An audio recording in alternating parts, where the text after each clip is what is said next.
I can't carry it for you, listeners, but I can carry you. Hello, my name is Bobby Shortle, and I'm here with Nick Rocco Scalia, and we are the Intrepid Filmographers. Every mini-series, we chart a course to the full filmography of an under-discussed genre or journeyman filmmaker. In this expedition, we do our best to try to be explorers, using our years of film knowledge to help guide us, but always being open to discovering new things about the medium we love so much.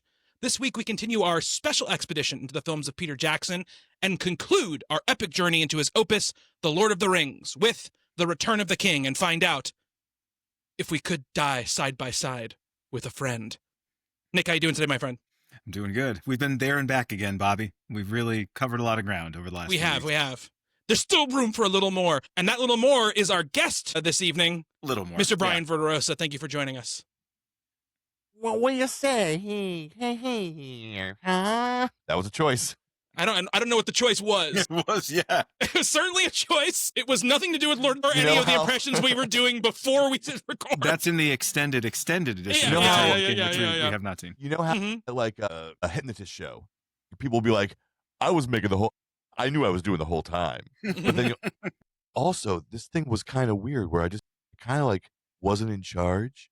That's what just happened. Yeah. I hypnotized you into making a fool out of Was yourself. there, weirdly, I saw you like looking in 1999. Yeah, exactly. very distinctly over to something on your left. Is that what hypnotized you? It was like the video from The Ring or something? We're actually talking about The Lord of the Rings tonight. We are. So, Nick, is this the last time Brian was on the show was Gone Baby Gone. We did a lot of impressions on that show. And we had a fun time roasting Nick because he called it a dual protagonist film. Yeah, like it is. Yeah. I've been terrified to listen to that show because of my choices regarding Morgan Freeman impressions. It was a decent choice. See, like, I'm also terrified to listen to it because I sounded like a jackass that night because I love that movie so much. But if there's offensive Morgan Freeman's impressions done by you, then that actually brings me down a level and that kind of evens out, I feel like. So I'm looking forward now to listening to it. Thanks for having me, guys. Welcome back. Glad to have you. Ghost of the podcast, Brian Verderosa is here. That's what we call you because we talk about you a fair amount, almost probably at least once every 2 episodes. We talk about you. So you're here. We're talking about Lord of the Rings, The Return of the King. Obviously, Nick and I have discussed both Fellowship and Two Towers already. We've gone extensively into our feelings on both those movies and our experiences seeing them and just our Lord of the Rings sort of like vibes and thoughts overall. But Brian, obviously you don't have to go through your experiences seeing all 3 movies, but I should ask, like, just in general, when these movies came out, 2001, 2002, 2003, had you read the books? Have you read the books? Do you remember what your feelings were going into them, your excitement level, all that kind of stuff? Yeah, I mean, I'll try and do this as succinctly as I can. I mean, I remember I've not read the books before or since, and it's something I've always wanted to do, and I haven't. I remember that first teaser. I remember, like, what is this? I've heard of that, but they're making a movie. They're making movies. Okay, because I mean, it's you're seeing that trailer in 2000, the teaser in 2000, and like moviepoopshoot.com is kind of a thing, right? Like, I mean, like you could you would go to Coming Attractions by Corona and read a little bit about what movies were in development hell, but the internet of that time was not anything close to what we have. So I was aware of it. QuickTime.com. Yeah. Arguably, it was better. I thought you were going to say JoeBlow.com, but no. So I was like, okay, that sounds cool, and then I was already a fan of The Frighteners, so I hadn't seen anything else, but I knew that this guy made a movie I really loved. And I'm like, that's interesting. Okay, we'll see what happens. And I went to see Fellowship in, December of 2001 and was blown away. I was remarking to my wife, again, because of that time, of that internet age, the idea that I could have not read the books, been as wildly into these movies as I was. I saw Fellowship, I think, 4 times and Two Towers maybe 7 times in the theater, something like that. It was during a big, like, movie-going time. That, like, not knowing how it ends and being surprised the first time was this incredible gift, because it would never happen today. You'd have to just say, like looking at the Oasis set list, a joke I made in pre-show. So yeah, I mean, I was Game of Thrones is a good analog, right, to this. yeah, right? yeah, totally. In a more modern era, which is not even as hyper modern as we are now, obviously, but a set of books that were storied that are having adaptation currently, and you were dodging both spoilers from, the internet and just your friends who were like, oh, you didn't read the book, so I can talk about this if I want to, like that kind of thing. Sorry, Brian, go ahead. Right. No, that's fine. And so I was very into them. I thought they were incredible pieces of filmmaking, and I still do. And I'm not sure if I have on one of these shows remarked about my Interstellar hate of the promise that movie gave me that I was so let down by. But I walked into that movie and The Return of the King both thinking that this might be the greatest movie I've ever seen in my life. And I don't know that I've had anything. I mean, not Endgame was a different beast, because I mean it was more like, can you stick the landing? Not will this be the best movie of all time? Mm-hmm. But I felt that way with this. I was like, I could very much walk out and be like, this is the greatest thing I've ever seen. Does Nick know about the thing we have for him? No, he doesn't Okay. know. So, Nick, I need you to help jog my memory here, because well, actually, Bobby, I need you to help me, because I was very, very fortunate about being able to see The Return of the King early. Mm-hmm. The movie came out on Friday, December 17th of 2003. Trilogy Tuesday would have been the Tuesday before. I'm sorry, was it a Wednesday? No, it would have been Trilogy Tuesday. Would have been the Wednesday. The release date was on Wednesday. All the Lord of the Rings movies came out on Wednesdays. So It did. Yeah. Maybe that's so that's what it is. Okay, hold on, because what my brain is breaking, because I remember saying to people forever that I saw the movie 6 days early. And this sounds like, I mean, it is silly because it's just movies and who cares, whatever. But when you're so rabid about something like that, not being able to see it again for 6 days, when again, and I mean, I'm 19, we're all 18, 19, 20, we're all in this like really formative time, right? It was maddening. Like I couldn't just be like, oh, I gotta go again, to wait, and you can't talk about it with anybody. But I was able to get a bunch of people into that screening. Bobby, were you one of them? No, I was not. Because I know, I think it was Colleen and Danny Ritterizer. I don't know if there was anyone else. If it was probably Golio. It was probably Golio and then those two. But these are all friends of ours from high school time. Yep. Brian's saying them like everyone knows about baseball. Yeah, I knew Brian at the time, and I'm somehow involved in this apparently, but I don't know any of those people. Right. They did all come out on Wednesdays, right? So Wednesday was December 17th. I'm assuming it had to. Yeah, it had to be, right. So, I mean, whenever you want to bring out the thing, we can bring out the thing. I will preface the thing that we have. So, I think I mentioned this to you, Nick, when we were talking about fellowship. I was sitting in computer lab at college. That sounds so fake. I was at college. I was in college. The whole time. And they had rooms where they just had computers that you would go into, because not everyone had a computer they could just use all the time. And I had my school email. It must have been my school email open. And I get an email from Brian, and I open it, and it is an early review of Lord of the Rings: The Return of the King.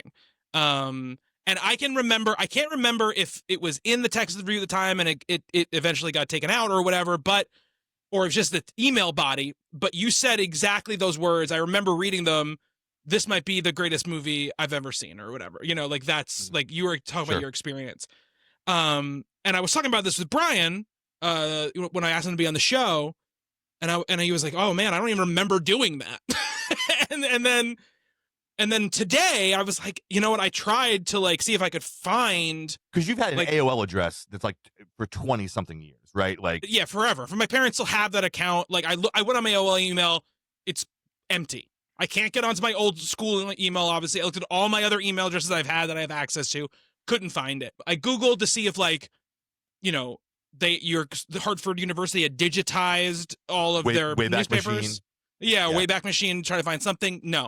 So I text Brian and I go, hey, I really tried really hard. I couldn't find it. And Brian goes, oh, shit. I keep meaning to ask somebody if they can track it down. And I would say, I don't know, 20 minutes later, I have a text message from Brian with a picture of the newspaper and his review of Lord of the Rings: The Return of the King from what was it? December 11th, 2003. What's funny about this is that Nick was the entertainment editor of the newspaper at the time. We worked together we went to college together. We worked together at the college paper.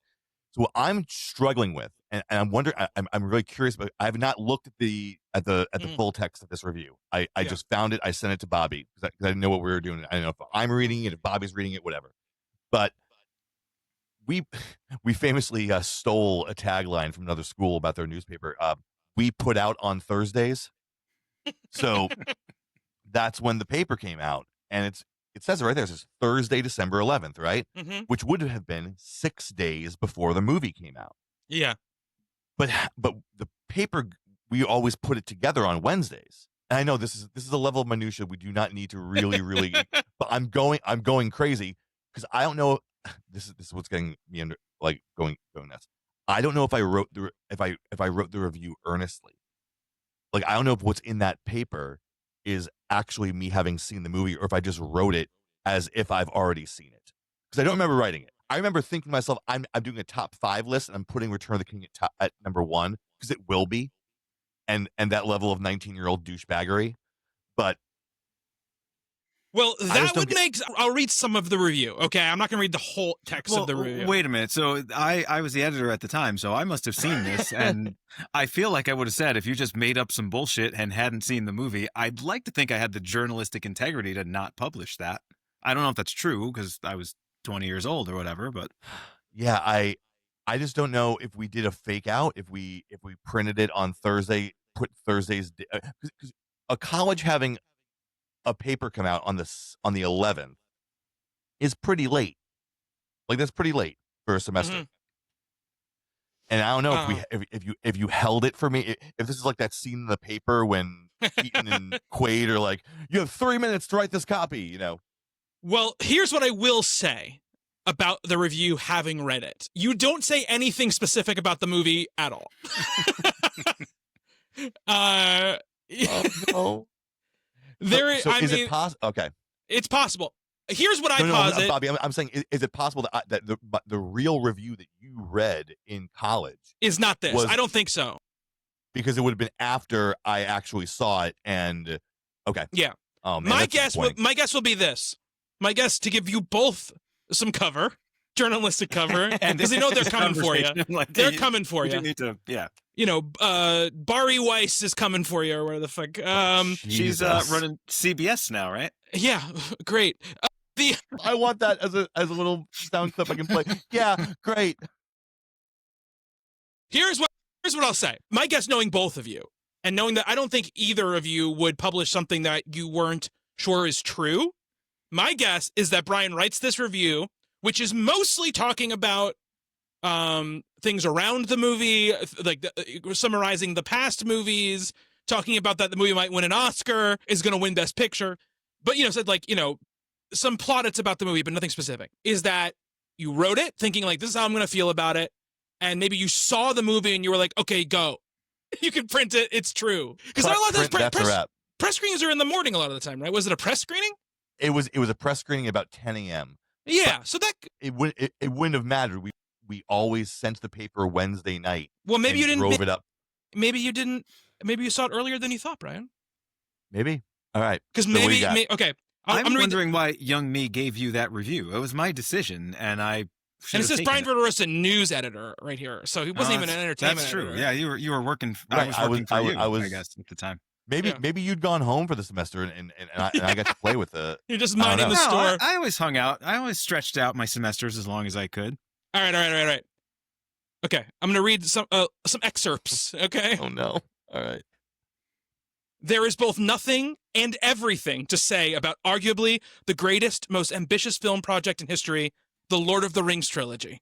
I feel like I remember that. Yeah. The greatest, most ambitious film project in history. Period. I'm sorry.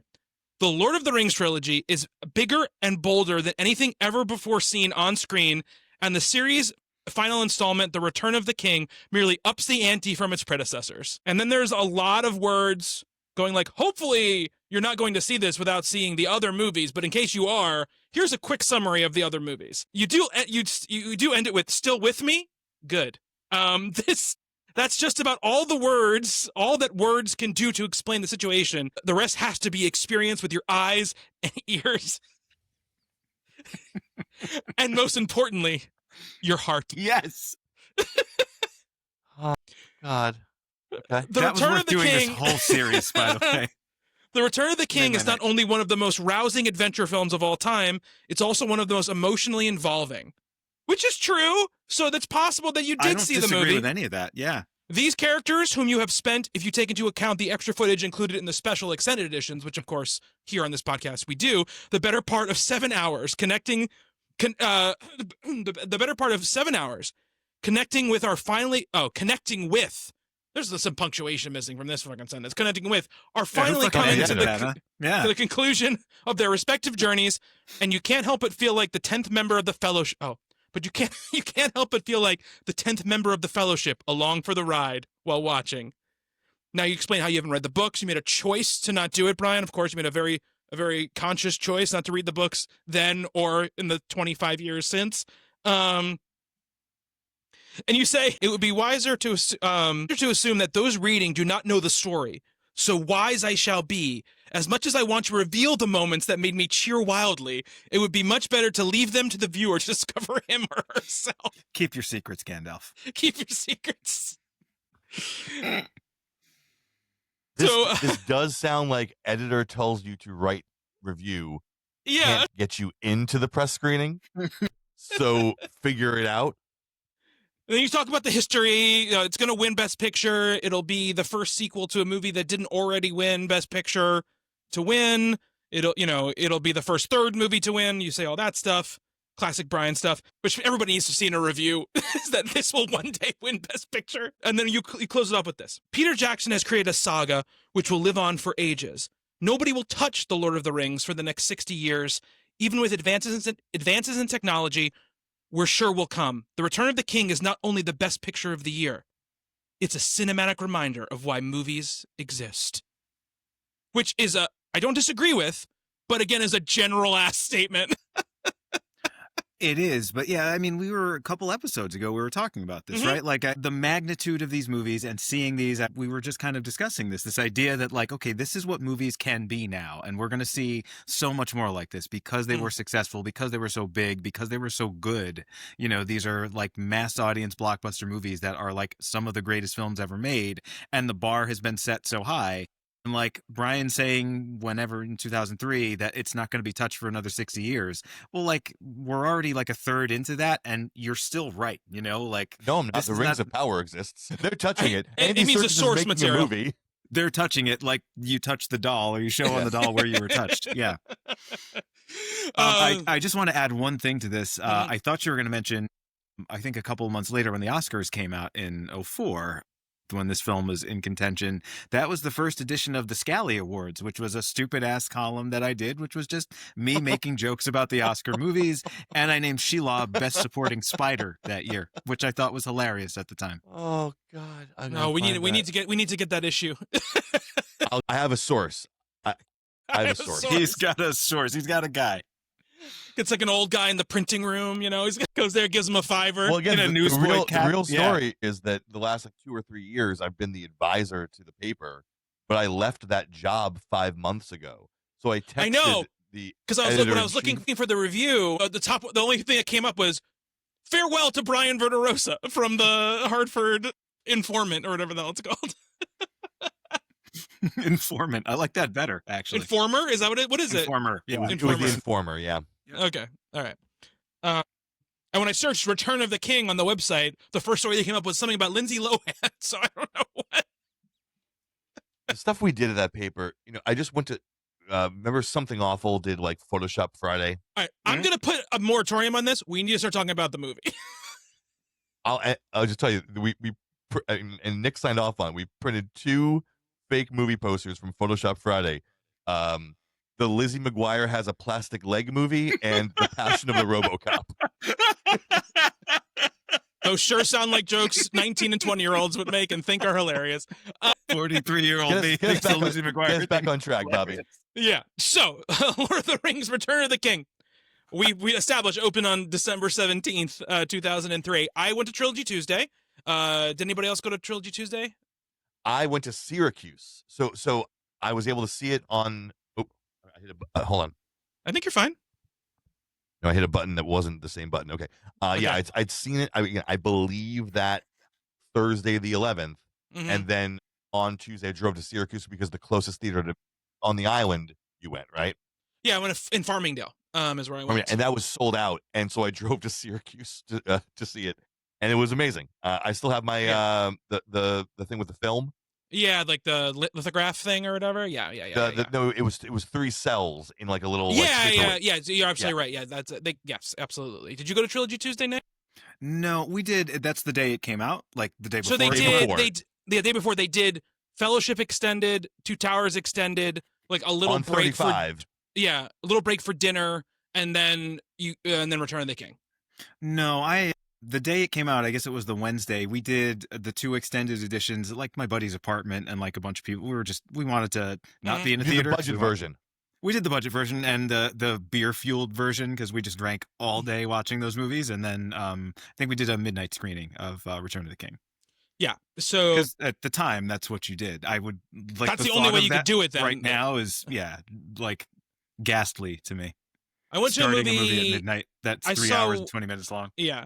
When I saw Weapons, I saw it at like 9:50, and I was like, "This is so late." Right, for any younger people listening, that's an absolutely true thing. 25 years ago, it didn't exist. Then 20 years ago, you had to go at midnight, and 10 years ago, it was 10 p.m.s, and now it's come.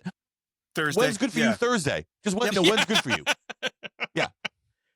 I feel like they do start in the second half of the day. Usually, they don't do like a full day of shows, but they do like a. But it's a still full so funny evening. that it's so funny that they fold it into Friday. It's just all fake numbers. Yeah, I know. I remember when I think the first movie I saw earlier than midnight the night before was Mission Impossible 3. I think was at like 10 o'clock or something like that, and I was like, oh my god, like this is amazing. That's amazing. You know. But anyway, went to Trilogy Tuesday. Went with a couple of big Lord of the Rings nuts, and then also a couple of people who were just like wanted to be part of the experience. And I was like, "Are you sure? Because we're gonna be there for a long time, and you're gonna be surrounded by the nerdiest people who have ever lived. So you just have to, they're gonna be cheering at every single thing that happens. They're gonna be crying at everything. Like it's gonna be a lot. People are gonna be dressed up. They were in for it. So and it was a great time. It was a great day. I saw it Trilogy Tuesday, and then I saw it the next day, and then I probably saw it like a couple days later. When I went home from college and I was always taking my parents, but I was definitely not disappointed at the time, for sure. And I guess Brian, where do you place this in the 3 for you? I've waffled. What did you what version did you watch? I've never seen the extended version of Return of the King. That's crazy. Because for me, I was explaining this to Jill, like, if, Fellowship comes out, and I think it was like November was when the DVD came out of the extended edition. Yep, about a month before Two Towers hits theaters, and like you want to just soak in all the stuff. We have a month to go. Let's get it going, and same thing for Two Towers. It was just this cycle. But I kind of just felt like after I'd seen Return of the King, that version was so good to me, and 4 hours, 3 minutes, whatever it is. I'm like, oh, come on. And I've only seen Two Towers extended twice. And Gotcha. Once was that Trilogy Tuesday theatrical. So I prefer the theatrical versions. If I had to pick an extended, I've only seen 2, but I would take Fellowship. But for a long time, I've said Return of the King was my favorite. And this viewing to do this show locked in for me that Fellowship is my favorite. Okay. So you put the second though. Fellowship, Return of the King, Two Towers. Yeah. Okay. So I would say like the way I've usually been has been 1 is by far my favorite. Like it's not even a close. Like there's no contest for me. And they're all 5. You've never changed. Yeah. It's 199 and 97. But it's not even maybe that. It's like 100. 99.5, 99.3. Sure. You know what I mean? It's like not even like they're all 5-star movies for me. I use a 5-star scale. I know you guys use 4. But like civilized people do. Yeah. Like civilized. Yeah, right. He's out here in the Wild West with no rules, Nick. Excuse me. I would say that the most popular way to rate movies right now would be on a 5-star scale. Gentlemen. Okay, but now is heard the a worst time in Letterboxd? human history. So Roger Ebert was fine with 4 stars. So how can we Yeah, not and be? he's dead. That 5th star is what killed him. It's because he wouldn't give that 5th star. That's why. But for the most part, it always been for me 1, 2, 3. Like Fellowship would be 1, Two Towers would be 2, Return of the King would be 3 for me. But wait, have we discussed? We've been talking of these movies for weeks. I thought you were the same as me, where you're. No, but previously I was like 1, 2, 3. Again, very close. But after watching it this time, which for a set of movies that I have watched, a cascading amount of times, but a lot. All of them I've watched at least More than 20, less than 50? No, I mean, Fellowship I've watched the most, which is probably like 25 times. And then all of them are a little bit less, because I was telling Nick the other on Two Towers, I never watch one and don't watch the others. So it's like, they're going to catch up, right? But this time watching them, I came away being like, no, Return of the King is solidly number 2 for me. And then Two Towers is number 3 for me at this point. And I guess, Nick, you're the same way. 3, we're all the same. 1, 3, 2? I am, yeah, 1, 3, 2. Although this one has really kind of risen in stature for me. It's the one I've seen the least because, unlike you, I can watch any one of these. It's one self-contained thing. So, what a crazy thing to do.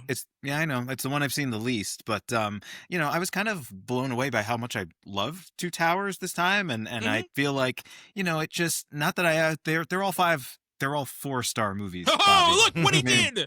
Perfect movies. Got him. But yeah. Touche. Two Towers was just so good, and I always it's like the neglected child, the middle child. My wife's the middle child of 3, and that she's always said, like, that's the one that in every family. I'm an only child, so I didn't have to worry about that. But the middle child gets kind of neglected, and it's like you don't have kind of the freedom of the younger child, and you don't have the the first, like, the new thing, right, as the older one would be. And so the second one's the one that gets a little bit forgotten about, and it's so good. And now, I'm still going to go 1, 3, 2, but like, it's much, much harder for me to make a case for it. I feel like, I enjoyed the Two Towers so very much, and I got so much out of it. And I feel like that's the one that stands alone the best in some sense. And so, I could see myself just watching the Two Towers at some point and be like, that's maybe the best of these movies.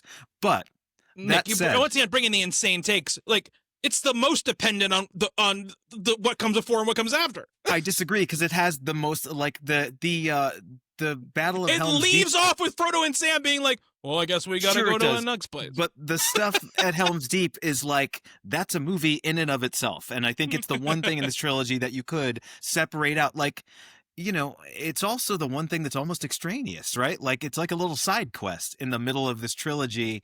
And I really like that about it. It's something that, although a lot of stuff is paid off in the last one, that one I think works really nicely as a standalone. That said, I'm having trouble. I've always said Fellowship was my favorite. Seeing that one in the theater was one of my favorite theatrical experiences of all time. But Return of the King is so fucking good, and everything about it is just like, I don't know. It's interestingly, and this is what I was kind of thinking of this time. Of the 3, it is the longest, it is the biggest, it is the most epic, it's the conclusion of the story. It's the one where we don't really meet too many new characters. There's a few, you can't do a trilogy like this without introducing some stuff late in the game, like you wouldn't do in a feature film. But like, in terms of the ground they cover, the amount of story here, like, I feel like this is the one you could talk about in the most, kind of straightforward way. Like, it does follow, the 2 separate paths that the other ones do. But like, the least amount of stuff happens in Return of the King, and yet it is the biggest and baddest of all 3 of them also, like, kind of at the same time. Does that make sense? I mean, it does, though. I would argue that I would disagree that the least stuff happens. I mean, I think, but it's the most stuff happens to me. It's the simplest of the 3 in some sense. I mean, I think one is the simplest, and that's why I think I like it as much as I do, because it is a very straightforward.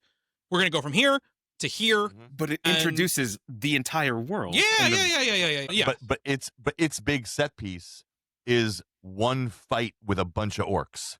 Yeah. Like, exactly, a great fight, and those stakes feel as big as 10,000 troops in this one. Absolutely. I agree with you. Well, going back to Brian's review, Right, the from idea of 2003, calling Fellowship small is weird, but yeah. But, it is. And I remember thinking this at the time, too. It's like Two Towers ups the ante in terms of the scale and the set pieces and all that. And it's like, oh, shit, this third movie is going to have to go to that next level. And it actually does. It really is. It is the biggest of the three. And, again, just it's all starting to make more to click into place for me a little better, because my memories of this trilogy are not from one movie, as we've talked about a little bit, or as I've talked about a little bit, where I remember these scenes, I remember these moments, like, oh, that's in Two Towers, right? Or that's the end of the Fellowship. Like the Eagles, I forgot the Eagles don't show up till this movie, and I was like, don't we see a bunch of those Eagles? You see any? He's doing a little Big Lebowski quote. Bobby the Eagle feels more does show street up cred now. I do, because I saw it for the first time. I know that the Eagle show up in the first movie. Eagle shows up in the first movie.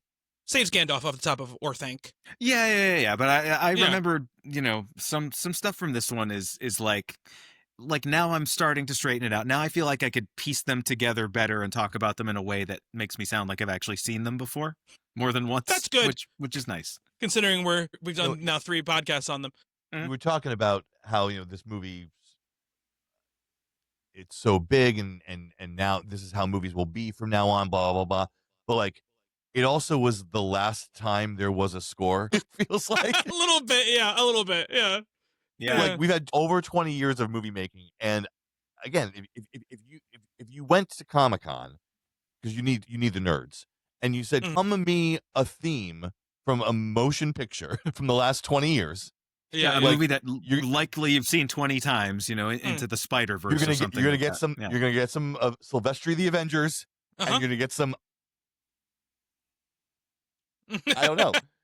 So, what Shore does in this thing is it's Into the West, that's the Return of the King theme. It's independent of Fellowship and the rest of it. It's just a marvelous score. So yeah, they we didn't talk about this in the Two Towers, but originally the Two Towers score wasn't even going to be eligible to be nominated for an Academy Award because they said it used too much from the previous, and they gave Howard Shore a special dispensation to allow it to be qualified. It didn't end up getting nominated anyway because they were in their whole we'll give it picture, we'll give it some tech stuff, but we're not giving anything else because next time it got 6 nominations. Yeah, it got. Well, I think the only above the line nomination it got was picture, though. I think everything else was below the line. I think. No, it didn't. No, Two Towers didn't get a director nomination, which surprised me. But yeah, that's true. Yeah. So and obviously then it wins. How many does it win? How many does Return of the King win? 11. It's nominated for. It was 13 nominations for Fellowship, with I think 4 wins. Something like that, yeah. 6 for Two Towers with maybe 1. I think it was. We talked about this. I think it was 2. I think or something like that. And then 11 for 11. Yeah, 11 for 11 for this. It didn't get any acting nominations, which is crazy that it didn't get any acting nominations. Right, McKellen for Fellowship was the only acting nomination in the whole trilogy, right? Yep, absolutely. Real. Sean Astin really got screwed. I know. Yeah. I had neither one of these movies, neither one of the Two Towers or Return of the King. I had this moment during this that and I don't want to live in this negative space, but there are people out there, and I'm thinking of a very specific person, but there are people who just this is just nerd shit. It's so stupid. And if it's not for you, it's not for you. That's okay. Mm-mm. But don't ever tell me that this is bad. No. Well, I would say this. I think that, we're of a generation where we saw the sort of rise and acceptance of nerd culture, and to the point where it metastasized and malignized into something kind of shitty, by the end. But I think people now don't have any of that feeling about the people of who are younger than us don't have any of that feeling about these movies, about it being nerd shit. I think it's just these are some of those movies, we grew up hearing about these movies, our movies that our parents loved, that were the greatest of all time. This is just, these movies are just in that conversation, so. Well, I did catch something bad though, when they're riding to the Black Gate Mhm. there's a process shot on Mortensen that looks like someone traced him in. Like there's like a white outline over him. And I'm like, what?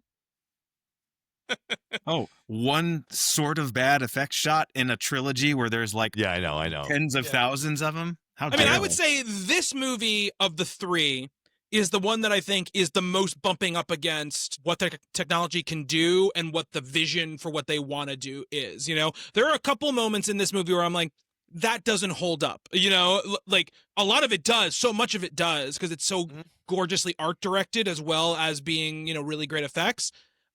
So I think we'll talk about that as we go through. But let's start going through the movie a little bit. Obviously, we're not going to go scene by scene, but I do want to talk about that opening scene, right? The Smeagol scene, which when we talked last time, Hey, Nick, this kids, was this is what Andy Serkis looks like. yeah, this was the scene that made like Peter Jackson go to the team and go like, you've got to make him look like Andy Serkis, like because like he is Andy Serkis is the guy, you know. I think the scene is great. I think it is brings out some of that stuff, Nick, you and I have been talking about through these episodes of like the creepiness of what Jackson can do, like the sound design, the way it's shot, the music in these scenes. This feels the most like heavenly creatures-ish of probably anything in any of these movies, right? Well, This I kind of disagree. We had to talk about Minas Tirith, the Barovnian capital that we go to later in this movie. Yeah, I love this scene. And actually, I forgot how this movie opened. And what a cool thing to do where you are expecting this is the longest. It's the end. It's the trilogy capper. The second one ends on this like very epic sort of note, that incredible shot of Mount Doom. And then there's just like two guys in the boat. It starts a real tight close up on a worm wriggling in Andy Serkis's hand. And I love that choice, right? Like we know this is going to be the biggest movie ever. And we're going to start literally as small as you can possibly go with a tiny little creature and two little fingertips. I love that. Yeah. And I love especially too that this scene reuses a bunch of shots, a couple shots that we've seen previously, like in the montages, like the hand grabbing the ring, the cleaning off of the ring, but it recontextualizes them, you know, into like, no, this is actually what happened, like not like the sort of like Cliff Notes version of what happened. And I really like that a lot. And I love how brutal like the strangling is. Like it's very brutal. It's very disturbing. And the sort of, I don't know, like Kafka-esque like descent of Smeagol into Gollum and the way that it transitions from the practical makeup into the digital effect. I love all that stuff. I love how gross he looks when he's crawling into the mountains. Obviously, the close-up of him eating the fish, and he's see like more corpse-like in this scene than he is later on. We see him. He like his skin gets a little better over those thousands of years or whatever. You mentioned you brought some people to see this the first time. Had they not seen the first two, like the ones who were not Lord of the Rings fans? I think they had seen them, but I mean, again, I took them Trilogy Tuesday, so they saw the first two. Oh, okay. Like before anyway. So wow, that's a huge commitment. Yeah, that's like what I think this scene does in a really sort of nicely compressed way is it's like all the different tones and flavors of this series kind of all in one place. Like it starts out kind of goofy and comedic, like very Dead Alive-ish if we're just talking about Peter Jackson, and then very quickly it turns incredibly dark and epic, and you know we're spanning years. We're seeing him kind of like deteriorate over time. And so that shot of Deagle in the water is very cartoony and very like yeah, that's what I mean. Yeah.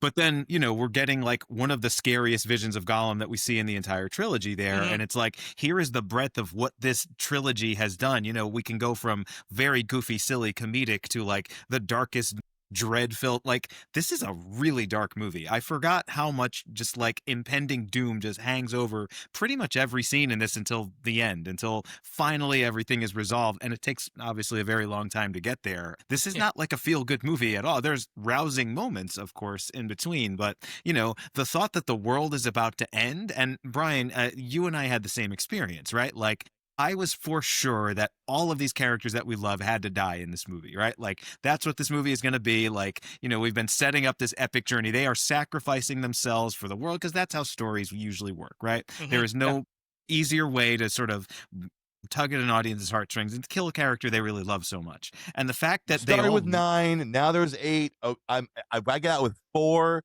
I think I'll be happy. That's exactly. I was, yes, we were kind of doing that calculus, seeing it as people who didn't know the story. And, I was kind of blown away by the fact that, we didn't have to pull that cheap tactics. We have the emotional engagement in all this without just, cheap death scenes, which, Game of Thrones did the opposite of that, right?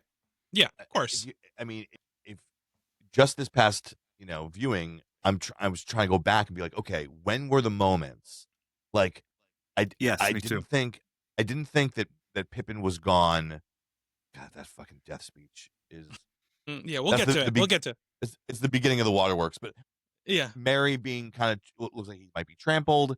He's got blood on the corner of his mouth, and I'm like, okay, bye, Merry. Oh no, fine. And then so many times with Sam and Frodo, like, yeah, of course.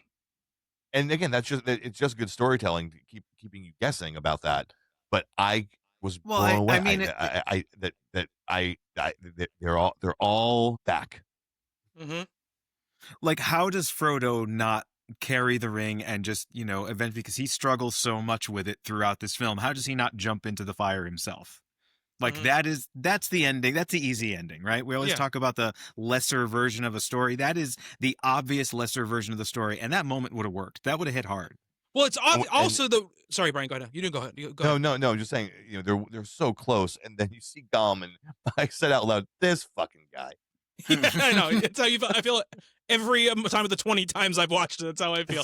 I think it's also the fact that, bringing it back to the books, that Tolkien was not a fiction writer by trade, and so I think a lot of these decisions we're talking about are not necessarily made because he's like, oh, this is the cleverest way to do this. He's just like, this is the story I want to tell. And I think if somebody was a more seasoned writer, or someone who was a more trained writer, someone who was more of a fiction professional, probably would have done those things, because like you said, they would have been effective scenes. They would have made you cry. They would have really gotten to you emotionally. But I think what this movie does so smartly is that it's not about. It's almost like, to Tolkien, I think, probably from an experience being in war, right? It's like you get off lucky if you're the one who dies, in all this. It's what happens after that really is the thing that you really can never escape, right? Which is Frodo's whole story, right? Is that he can't escape what happened to him. And the only reason he holds on at the end is for Sam. It's the only reason he does it. He doesn't do it because he wants to live. He does it because he knows if he does it, he's going to destroy Sam in that moment, and it's like, he won't do that, right? Which is even up to the end. When he leaves, he finally can't do it anymore. He can't stay for Sam anymore, right? And he also can't, like he says, kind of keep Sam in two worlds anymore either, which is stuck with this sort of like, depressed, PTSD feeling, friend who he can't seem to pull out of and pull back into his old life, right? We are going to get there, right? Because I forgot. It's been a while since I've seen this one. The last 3 or 4 minutes of this, because that's the other thing with these, right? Like, this movie is maybe the most memed. We talked about the other two, right? They've been memed to death. People who haven't even seen these movies, like my wife, I've caught her sharing, like, you do not simply memes on Instagram, and she refuses to watch any of these. And it's like, how dare you? You don't know. You've never traveled with the Fellowship. But like this one, there's so much in this one that we've seen, jokes made about. And of course, the ending, the multiple endings. And, I tried to go into this as open-minded as possible. Like, I guess after a while, that stuff kind of becomes your impression of the movie. And seeing those last couple scenes this time, they have never, they always worked for me. And I always, when people are like, oh, there's too many endings, this movie just ends for a half an hour. It's like, well, something this long and this expansive, like, I think it kind of earns the right to do that. And I've always believed that. Now, I think it would be so much less of the great thing that it is without that. And it just hit me so much harder this time. I think as an older person, because it has been probably a decade or so since I've seen this one all the way through. And actually experience that ending after going through the entire trilogy all at once. And I think it's just gotten better over time. And the fact that, I'm sure I joined in the just sort of giggling about, oh, they're all going to jump in bed together, and then we got 20 more minutes to go. My contrarianness was always like, oh, yeah, look at that. But now I feel like I'm here to defend it. I had a thought during that scene for the first time ever today. I did the last half hour before we record. It was, guys, I was in my room alone. Like Sam and Frodo are convalescing in 2 separate rooms, and everyone comes and visits Frodo. Like, I had to fucking get up. I had to get up out of my bed where I didn't lose a finger, whatever. And like, you guys are all here. Real nice. Real nice. You know what I went through? I mean, we'll talk about those endings. That's the scene in particular you're talking about is like, I mean, I can understand why it gets memed. It's one of the most insanely shot things in this big of a movie I've ever seen. You know, the way with all the white and Gandalf just like laughing and everything. I get it. You know, it's also a lot of very present in your face emotion, right? Like just very sweet, you know, just no reserve emotion, right? It's so, and I think people naturally just don't know how to react to that sometimes, right? Because there's nothing cynical about it at all. And it's tough sometimes for people to sit there and be like, I can accept this, you know, that it's just non-cynical. But I'm actually talking about the scene after that because I forgot Sam. Which scene with Sam? What are you talking about? The final scene with Sam. Oh, the final scene. We'll talk about that. We'll get there. Okay. Let's keep going to the movie. Let's go to the movie. So, the opening Spiegel scene, really great. Circus gets a chance to show his face for a couple of minutes, which is great for him as well, obviously. And I love that, like you said, it starts it on this tone, right? This very dark, foreboding tone. It also lets you know Smeagol was not like a chill, cool guy, right? Like there is something wrong with him. Zero remorse. Yeah, at his core. Murder, obviously, the ring has power and it draws you, and that's he doesn't have the oh no, what have I done? No, it does not. Just yeah. Even Boromir had when he tried to take the ring, he was like, "Oh my god, what am I even doing?" You know. But again, like first time we see Frodo and Sam, like we are sadness town. You know, it's just like he's not sleeping. You know, Sam is on edge because of Gollum. You know, and it's something they go right from that to, you know, the sort of the Gandalf and the contingent from Helm's Deep going to Isengard, and most of this is not in the theatrical version, so Brian won't even know that these scenes exist. But when they go, there's a lot in the extended edition at Isengard, right? There's a lot. They talk to Saruman.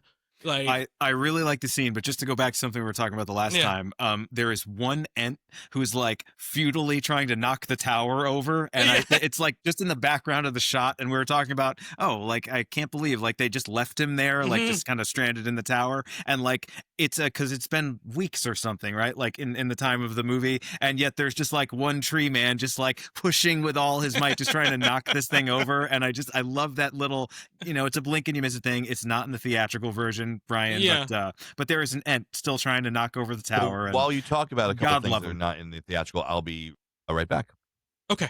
And so I like this stuff. You know, in the past with this extended edition, I've been a little bit, again, when I say cooler, we are talking again in like the top echelon of what I like about movies. You know, it's just in comparison to the other ones.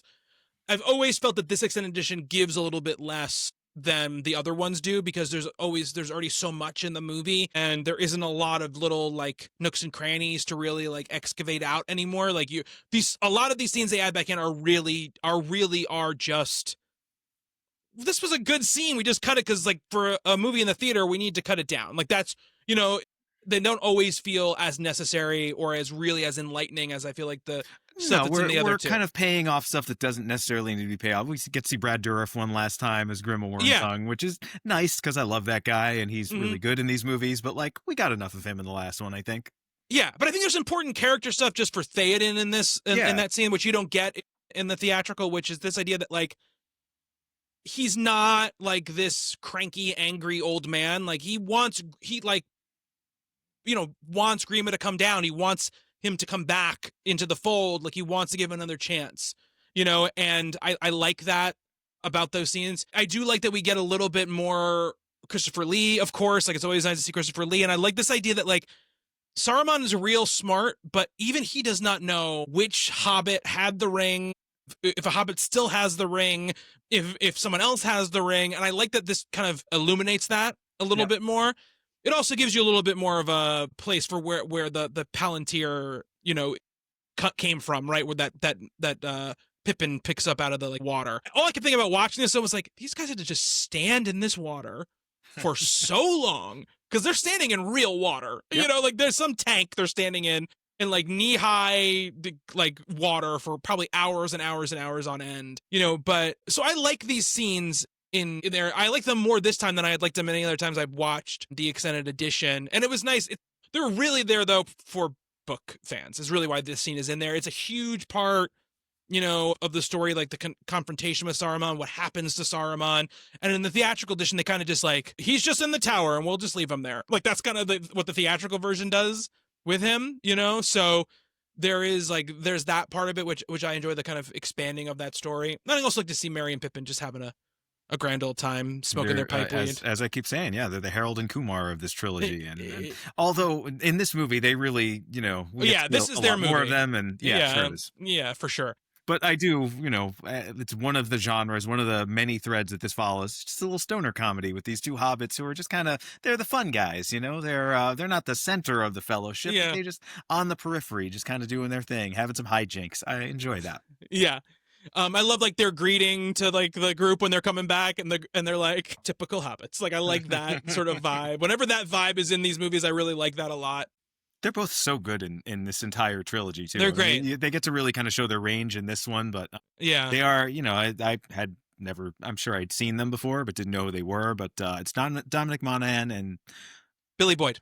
Mm-hmm. They're fantastic in these, and really bring something to these characters. Like again, the lesser version of this movie. Do you need quite so much Merry and Pippin? Probably not. But well, I don't know. There's not a single scene with either one of them where it's like, oh yeah, I could be done with them now. Like I enjoy pretty much everything they do.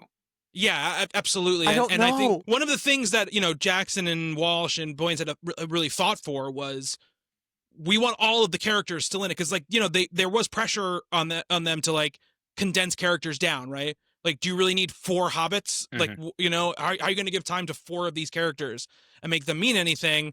You know, which they have big parts to play in the actual. They all have very fully realized stories. Yeah. Yeah. And they have impactful things to do in the actual goings on of the story as well. And it's so hard to do that. Like we've seen so many Star Wars sequels where like the struggle is like, you know, we got to do something with Rey, we got to do something with Finn, and like they're never equal. They never feel like impactful. What does Finn have to tell her? What does Finn have to tell her? No. Yeah. But you know, now that we've seen what a lesser version of this looks and feels like, the fact that every member of the Fellowship does, and even like the sort of extraneous, you know, like Faramir is a major character in this who has a fully realized, you know, could be a movie in and of itself story. Like that's incredible. I will say this time watching them, I appreciated Wenham way more this time around than I have even any other times I've watched them. Although I kept looking at him and thinking he was Domhnall Gleeson, which he totally has a Domhnall Gleeson face for sure. He would have been like what 10 years old at the time. But yes, absolutely. Yeah, he's our age. Just fucking like him. Yeah, he does look a lot like him. Yeah. Sorry, Brent, what were we gonna say? No, just I kept trying to remember what Miranda Otto has done since while I was watching this.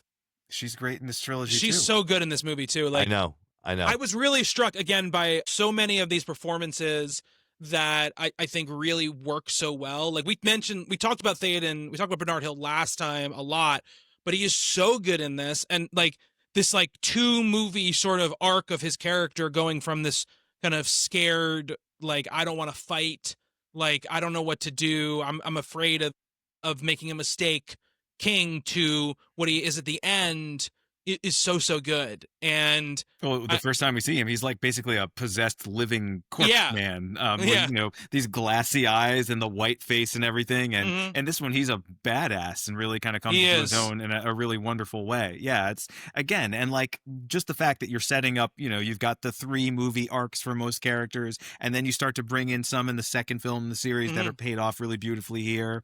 You know, Faramir being another one. It's just, you know, from a writing standpoint, right? Like we've been kind of trying to focus on Peter Jackson as a director here, but you know, this team that he put together for this, or that got together and wrote these movies. I mean, there's so many right choices that all sort of get paid off in this one. And it really is tribute to what they were all able to do with this, that they were able to take this story and really, like there's not a single, like there's very little in these movies and there's so much in them, but there's very little where you're like, I'm not sure I completely understand that, or that feels kind of like, it just kind of fizzled out. Like nothing fizzles out. Everything comes back in a way that makes sense, is organic to the story, but doesn't feel like it's just thrown in there like, oh, this is a character the audience likes a little bit, so let's just give him a funny scene here just for the hell of it. You know what I mean? Yeah, absolutely. That's what extended editions are for.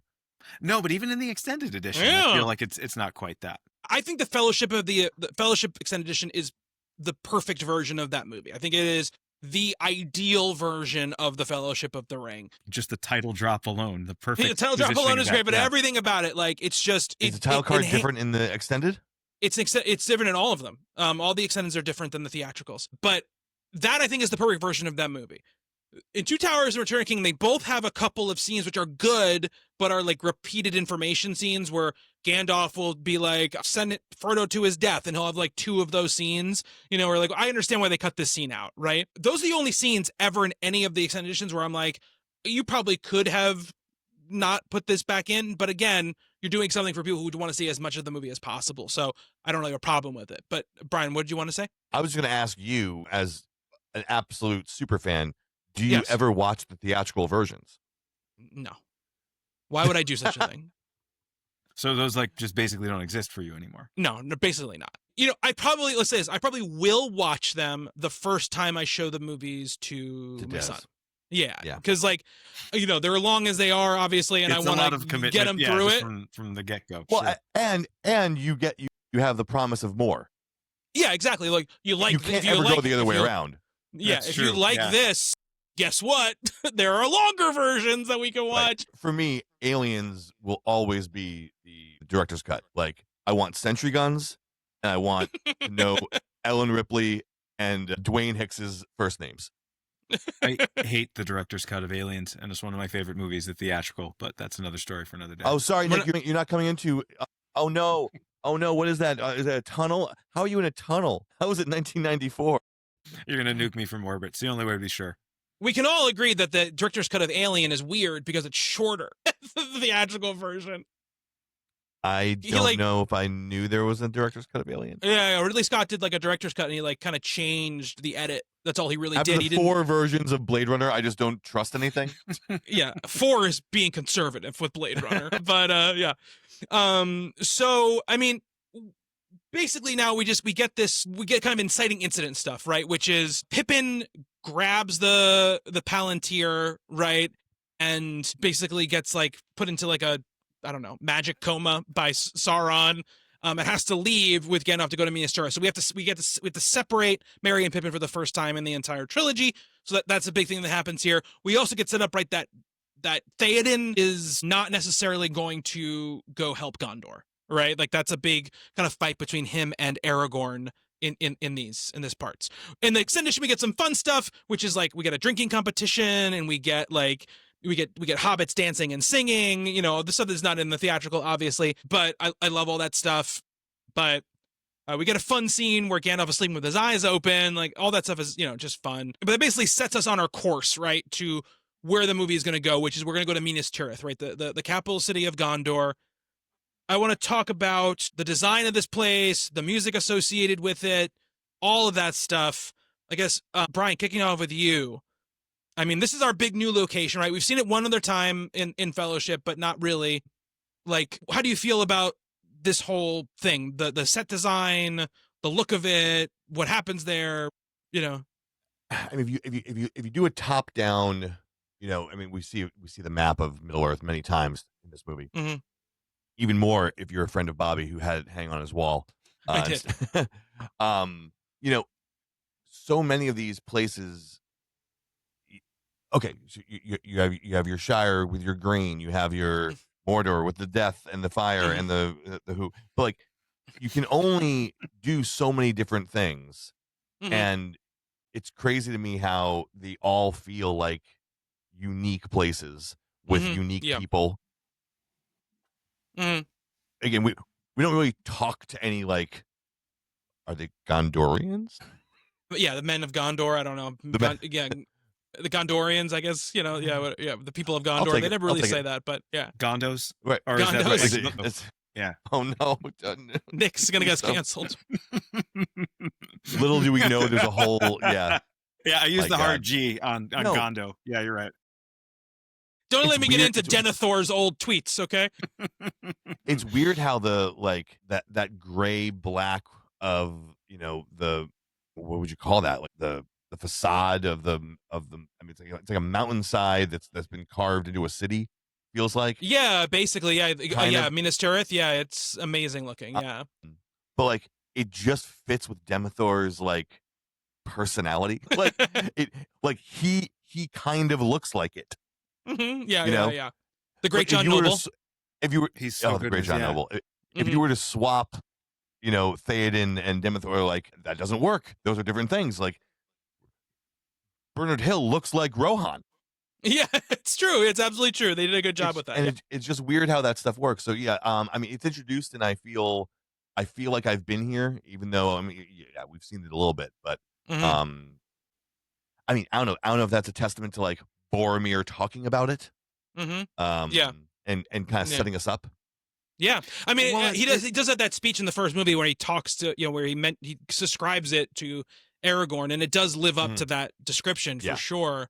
But it doesn't look like it's the city of kings, right? Like it is Yeah. where the ruler of this land lives. And like we've seen, again, going back to Game of Thrones, not because I want to, but like King's Landing, like that looks like that, right? It's on the water. It's this really, it kind of works really nicely for that world. This one I think is so organic to Middle Earth, right? Like Mhm. it is, as you said, it's like a city built into a mountain essentially, or a mountain carved into a city, or a city carved out of a mountain or something Mhm. like that. And it is an impressive set piece, but like Did you it's just say not the three most- different things or the same thing 3 times? I said the same. Well, yeah, I think it's variations on the theme. I think it's not as like impressive to them. You know what I mean? Like it's like, is it the most Well, beautiful? The It's most their home. It's normal. You think this thing doesn't look as good as King's Landing? I think it's like the design of it it's incredible, but it's Yeah. not like the impressiveness, like when we get to this, when he is actually crowned king, the coronation, like I feel like I've seen more just sort of pictorially impressive looking, more like gigantic, like places where a scene like that would happen. Whereas this feels more, because it is a mountainous world and we see characters traversing mountains throughout this entire trilogy, I think this actually works for that. It's a little more, I want to call it like working class or something. It doesn't have the like ostentatiousness of like, Those like, Gondos. those Gondos. Yeah. They're Those just regular Gondo- folks. I just love the fact that it's this like, I don't know, skyscraper sized city, like tower, that's made completely of like white marble. And you're like, looks a little working class for In my this taste. world, yeah, not that impressive. But actually. compare it to It's Edoras, Cloud though. City on land. Yeah, compare it to See, Edoras, though. well, Cloud, I couldn't think of the name of Bespin, I think it's called. Yeah. Because I was going to compare it to that. Like, that's like shockingly amazing, a city built in the clouds. This is, built into the side of a mountain. Like, it's. I mean, look at the difference though, between this and like the capital of Rohan, right? Which is like that's true. Well, a village on a hill, Yeah. a little hill, a little like, whatever. And this is like this carved out of, white stone, giant tire. Like when Denethor is sitting on top of it and he looks down and he sees like, he can see the whole field with all the armies. Like that's the stuff to me that really gets me. well, is that's like, incredible. And his incredible death looking. scene, the plunge that he takes later on is. Yeah. But as I Gandalf was cold as mentioning ice, before, man. what a great I did- shot that is. I did the Groundhog Day joke. I took Jill when we were watching it. I was like, hmm he can still be alive. Just Wait, an never mind. all-timer transition too.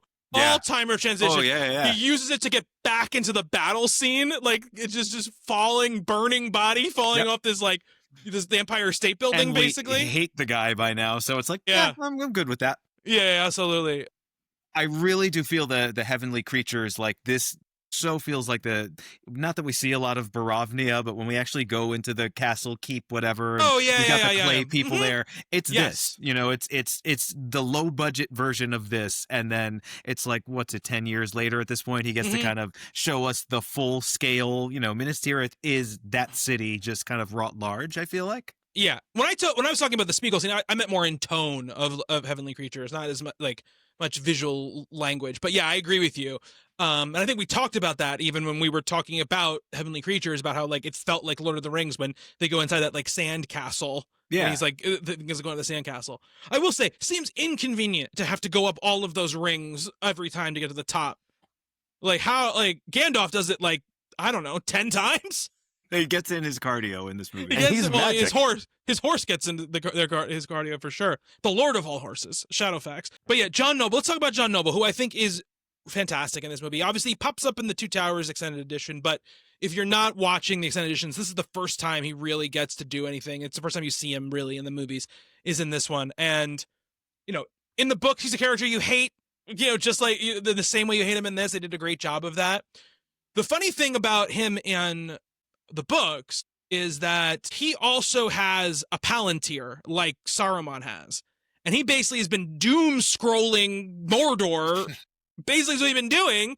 And basically has convinced himself that like everything is lost and there's nothing you can do about it, basically. And obviously that's not part of this, even though it's kind of hinted a little bit and it's kind of implied that like he has gotten to a point where he's seen so much that he just can't see any hope, you know, anywhere.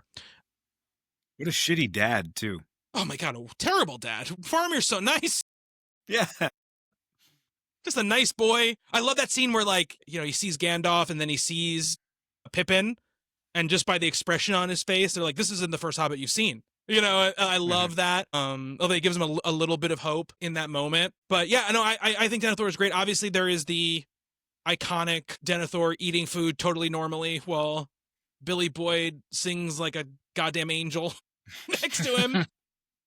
That scene is so good. I mean, that scene is just so haunting. And again, one of those things we talk about, Nick, right, through all of his movies where you're like, not a scene you expect to get in the kind of movie that we are watching, right? Yeah. Like, especially not Agreed. in the capper of a trilogy of these giant movies.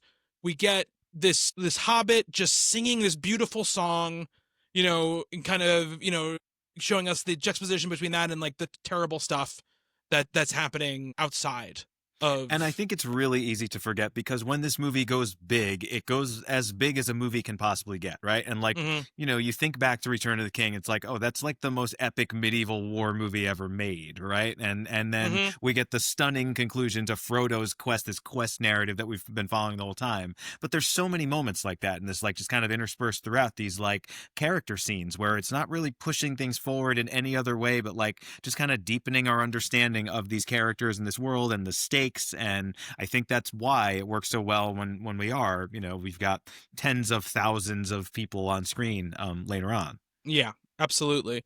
Anything do you have to say about John Noble's performance, Brian? Anything you want to add? I mean, I think you said it right. I mean, he's makes you hate him with every fiber of your being. Makes you want to call your dad. And be like, thanks, Dad. I mean, I know we have our challenges, but you're great. You didn't say, I wish you had been dead to me all the time. Nope. And it's easy enough to think, especially if you've seen the extended edition of Two Towers, like Theoden gets kind of this arc as we were talking about. So like maybe Denethor could too, right? Like maybe he's going to come to his senses at some point. And like the movie kind of keeps dangling that carrot in front of you and then just yanking it away. And then finally, you know, we get the death scene that we were talking about. So. He has an in-service Hobbit in residence. Yeah. NBC's Hobbit in residence. Yeah. Bring wood and oil. See, a quote I love. But I just love that, like we were talking about before, like that Gandalf just watches him run off and goes, there passes Denethor, son of Icthalion. And then just watches him run off the side of the building, engulfed in flames. I mean, again, right before that, you've got, you know, Pippin, like who, you know, their whole dynamic is either shut up, Hobbit, or I'm gonna give you some knowledge and we're gonna have a moment. And it's one of those two things. And you know, it's like there's no place for a Hobbit. Oh, nice job there, but seriously, get the fuck out of here. And then he's gonna burn Faramir alive. All right, I get. There's this war going on. I guess I'll pause the war to go help you with this Faramir thing. Yeah, but he turns And he around does. real quick. He goes real Yes. quick. He doesn't need any convincing. But there's that, like you said, there's that great scene where they're kind of sitting on that balcony looking out at Mordor, and it's very much like, Pippin has spent most of the trilogy kind of only letting himself like really half understand the severity of the situation that he is in, and he can't do that anymore, right? He has to face it full on. So he's got all these questions. He's the one who understands it the least of Yeah. everybody. Yeah, and he's got all these concerns, and the very fact that like you have Gandalf who is soothing him in some ways, but also you see like real fear, in Gandalf's eyes, including explaining about the Witch King and everything as well, and he has that, Pippin has that quote. He says, "Well, we have the White Wizard that has to count for something," and he says it in that very like hobbitish way, which is meant to be like, this is going to make you feel better, and Gandalf's kind of like, and everything's going to be fine. yeah, nah, not really, and I like that a lot. And then I think we get we go back to Frodo and Sam, and we get one of the, I think, obviously one of the most like emotionally difficult scenes in the movie, where Frodo sends Sam away, basically, which is really hard it's really hard for me to watch that scene. It's like one of the hardest scenes for me to watch. The whole movie. thing with we see Gollum make his choice that he makes to go the direction he's going to go in, and kind of just basically sell out Frodo, and he's going to just take possession of the ring, and that whole we kind of see each step of the process, the plot to like get the throw away the food, put the crumbs on Sam, to frame him. Essentially, it's pretty simple plan that he has, but it works perfectly, does exactly what he wants it to do. And the dramatic irony there, like where we see what has happened, but you can imagine Frodo being like, what the fuck, man? Yeah. You're supposed to be like helping me out here, and we're now in this situation where you look like the treacherous one. And, right. Yeah, it's really heartbreaking. Also, as with many other things in this trilogy, right? The setting is such a important part of the scene. They're just like perched on this like very precarious ledge on this like craggy, horrible looking mountain. They're in hell, It's Dante's, one of Dante's circles of hell. And like literally, how do you even sleep on a ledge that small? Why would you sleep on a ledge that small? I don't know. First of all, Nick, you gotta watch yourself, because craggy is a mountain slur.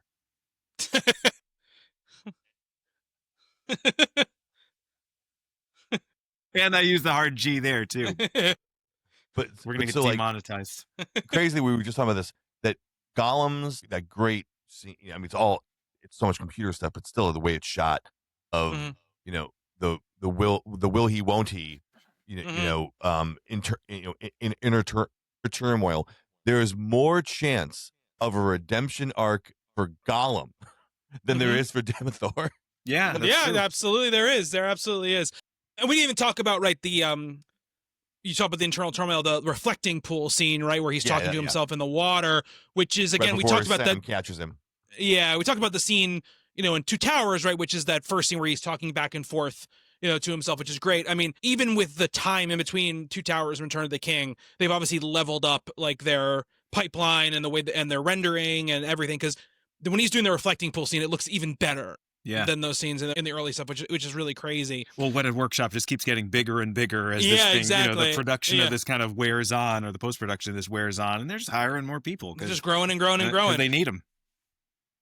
And I will say the scene... at Wetted Workshop. No, definitely not. The scene, you mentioned the setting, which is absolutely true, and also this setting has my favorite visual in the entire trilogy, which is when Minas Morgul's like the spire erupts and that green light shoots out of the top of it, and then like the Witch King comes out on the flying mount, and all the the troops are walking. And I love that also that connects that to what's going on with Gandalf and Pippin Thank you for mentioning that, because I love this moment, and I forgot that this moment happened. So these two stories that have been separated for so long, right? Like when we get this shot, and again, it's the way this is all designed. We get a very, very, very wide shot that shows us both locations, ties these things together visually in a way that like we've been having to do in our head for like 2.5 movies now, and now we get it, right? Now we see like where they are in relation, and that kind of plays out through the rest of this too, is they can kind of not exactly track Frodo and Sam's progress, you know, through Mordor to Mount Doom, but like we kind of get a sense that they're all in this together. You know, they're all, we know that, right? I mean, that's what this Middle Earth is, the setting of this movie, but like we finally get to see these two, like this linkage of these two places and these two conflicts where if either one of them goes poorly, you know, the world ends basically. And through most of this movie, it feels like the world is going to end. So yeah, I think I forgot about this moment. It's such an important moment because of that, you know, visual connection that we finally get.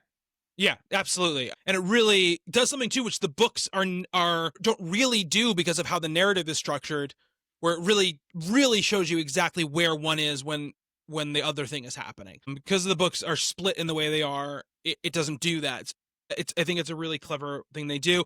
And, you know, the next thing that happens, obviously, is Denethor sends Faramir basically to his death, essentially, to try to take back Osgiliath, even though it's pointless. And we have the haunting singing scene. And I just love that we get a shot of Gandalf just sitting, like, in that courtyard, just staring, right? Just look like he can't do anything. Like, there's nothing he can do.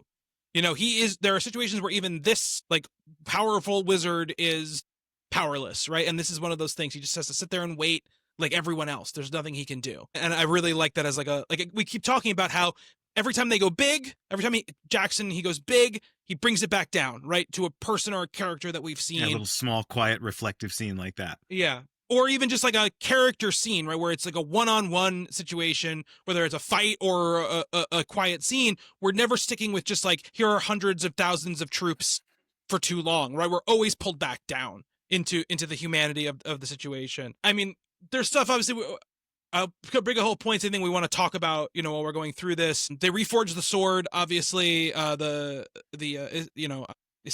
sword. We get great poem reading by Liv Tyler. You know, I like that stuff. Again, I feel like we talked about this in Two Towers. The biggest task they have is to try to keep her as part of these movies when she is stuck in one place for all of the movies. And I think they do an admirable job. It's obviously the part of the movie I think that, while I appreciate her performance a lot more now, like we talked about that, I still feel like it's like they can't spend time explaining to you exactly what's happening to her. So they're just like, she's sick. Again, if you lose, she dies. And it's like, okay, so that's all I really need to take away from these scenes, right? We need you to go to space and drill. Yeah, exactly. And she'll be okay. And she'll be okay. I will say though, like the way they pepper her throughout this, like thinking back on this trilogy, like what is her total screen time in this 11.5 hours of movies? Like, I will tell you minutes? right now. Brian will find it. Okay. Though what I don't like about the screen time clockers is they usually just count exactly how much time her face is on screen, not like how long a scene is that she's in. You know what I mean? So it's like, I still want the coverage shot of Viggo Mortensen to be counted as her screen time because she's in the scene, you know? Yeah. But what I was going to say, I mean, whatever the number less than an hour, for it's sure. Very small, right? Yeah. But like, I remember her being such an God. integral part of this trilogy. Yeah, she is. For sure. But we don't see that much of her. All right. Here, I'm gonna read the entire list that Screen Rant did for us. Okay. Frodo, 120 minutes. Sam, 76. Aragorn, 73. Gandalf, 70. Pippin, 48. Merry, 40. Gollum, 35. Gimli, 30. Legolas, 30. Theoden, 23. Boromir, 20. Éowyn, 18. Arwen, 13. Bilbo, 13. Close. Elrond, 12. So again, this is definitely counting when their face is on screen. Yeah. Yes. Because like, obviously Bilbo's in it for more than 15 minutes because he's in that whole opening, You know, it's just Which- not always on screen. Yeah, and that opening is 7 hours long. Yes, it's 7 hours. About how long? It's like 45 minutes, you know, or whatever it is. Like, you know, that's why I always rub up against these things. That's where like they're like, you know, Anthony Hopkins is only in Silence of the Lambs for 18 minutes. I'm like, no, he's not. Like, when the shot is on Jodie Foster, he's still in the movie. Yeah, well, sometimes you can see his reflection in the glass. Yeah, but sure. I just think, but you know what I mean? But she's in it. She's probably in 30 minutes of scenes, probably. Let's say. Let's just say. I'll double it on that thing. But even that, right? I mean, thinking back, like if I think of this trilogy just as this amorphous blob of movies, it's like, oh, she's in that a lot. An hour plus of screen time for that character who is so important. And like, we feel like we know her so well. And, you know, the way she looks, the way she moves, the way she talks, the interactions with Aragorn. And like, there's so little of it. And yet they must all really resonate because we just kind of imagine there's a lot more than there was. Yeah. That's true of all of them, right? 30 minutes for 2 of our major fellowship participants. To be fair, Bobby's never seen that scene in Two Towers other than the first time because he's peed every other time. Even though he could pause it. The fake death flashback scene or whatever. Yes. Get out of here. I like with that scene. The scene is fine. We talked about this last time about how I feel about the fake out Aragorn death thing. Yeah. So basically we get a couple of things now, right? We get the sword gets back to Aragorn. Oh, we didn't talk about this. It's so cool. It is so cool. Before we get to that though, because we missed this, the beacon's being lit. Oh, I love the beacon being lit scene. I love the whole mechanics of it with you know, Pippin climbing up and doing his thing and get a little moment of levity, but the actual visual of all the beacons getting lit across those mountains, I just love it. And absolutely iconic in this movie. There's one shot. I mean, I knew it was coming, but it's the farthest away, right? We are looking from the farthest possible distance. There's a mountain range way in the background of the shot, and the light is so small, right? Like it's a few pixels if we're watching this digitally, which we are. And when that thing just like that very small little point of light back there, like a star or something, it's amazing, right? And just as a visual thing, right? To make you kind of anticipate that little piece of light in that frame. Really, really cool directorial thing that he does here. Yeah, absolutely. And the music is just absolutely stirring, on fire in that moment. It's so good. Very stirring. And we get the great, you know, Aragorn running across all of Edoras and popping in, and you know, Theoden giving his and Rohan will answer thing, and we're off to the races with that. But again, the sword looks really cool. It's a great sword, a movie full of great swords. It looks awesome. And then I want to ask you guys, as non-book people, how we feel about the Army of the Dead stuff. It's cheating. It's definitely cheating. You could have maybe held on to them a little bit longer. They would have come in handy. Are you talking about how it looks visually? Are you talking about all of it? No. I think I'm just talking about like the concept of it and how it's deployed. Yeah. Because I'll tell you this, even in the books, you're like, where was this the whole time? Yeah, it's a Deus Ex Machina. Yeah, but I mean, you had to have the sword and all this kind of stuff. He had to accept his mantle as part of that whole deal. I think like Jackson does a pretty good job of making it feel like a task they have to complete as well, going into that mountain and everything like that. And I really do like, I mean, that is, Peter Jackson is a horror guy and loves, you know, the Universal monster movies and stuff like that. And, you know, the scene where the skulls are kind of raining down and all, it's just like, this is the most goth metal movie I think I've ever seen. Like for something that we look back on, it's like, oh, here's hobbits frolicking in bed together. Like this movie's fucking badass in so many scenes. You know, you've got these flying creatures getting their heads lopped off and the Witch King and all that stuff and the pushes the boundaries of a PG-13 for sure. Sure it does. Yeah, it's a hard PG-13 and there's so many frames in this movie that would be an amazing cover for a metal album, and it's like there's so much in this movie that you almost forget that a little bit, and this whole sequence is just kind of that. You know, it's like from you know, it's like something out of Glenn Danzig's Wet Dreams or something. It's an avalanche of skulls coming out of the mountain, you know, and they're like kind of running through it. But it's really just the dead guys being dramatic because after they do it, they're like, we're in, we got it. They're very easily convinced for a Well, I bunch mean, of guys who've been like they kind of have to do it. I think that's hanging out there for thousands of years. Yeah. Yeah, they have to listen to him. They actually have to. But we're listen. gonna look real scary first. Yeah, Check out exactly. what we can do.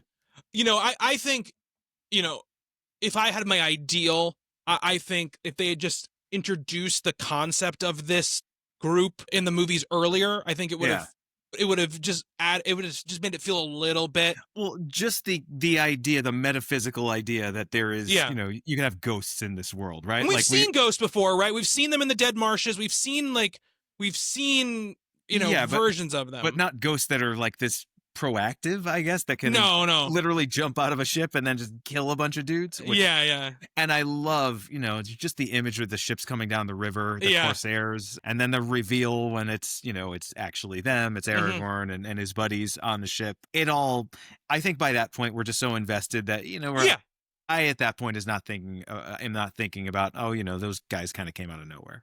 Well, and I also think it fits into two motifs, right? Which one is this idea we talked about with Gandalf saying there are other forces, right, than the forces of evil. We don't question where, Sauron gets like 40,000 troops, right? So I think that's part of it here, but also I think it's because everything that's happening in the world of men is really, it's not the ball game, right? The ball game is happening with two little creatures walking through a hellscape, right?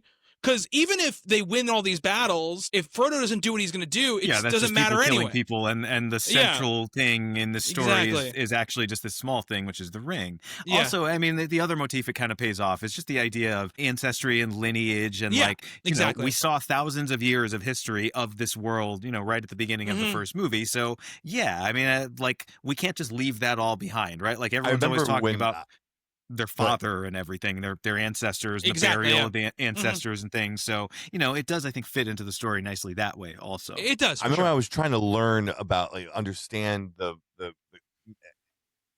probably during the time of fellowship. And I think I was talking to Bobby, and I one of my questions that I kept asking, which was just so dumb the way I was asking it, was like, why hasn't this happened before?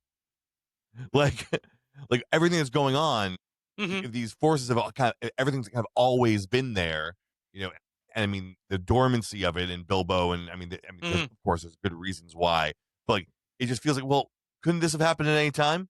What a weird thing that's about a story. It's not a history book. It's not a bad question, though, right? I mean, if you could forge that Bobby one has ring, a great way of making you feel like the dumbest boy in school. Literally every time we do this show. Yeah. My favorite thing I always used to get on Brian was not anything about that. I mean, those questions are fine. Those questions are fun to talk about, really. Like those kind of historical lore questions. But in the Two Towers, there's the scene where Aragorn is like, let's ride out to meet them. You know what I mean? He's like, when they do that last charge before Gandalf shows up. And then Gimli goes to blow the horn. He blows the horn, and next we cut inside and they're on horses. And Brian's like, how'd they get on the horses? That's what Brian says to me. He goes, I want to see the scene where they get on the horses. That wasn't me. That was 100% you. All right. That was someone else, and I took it, I adopted it. Okay, well, to me it was you.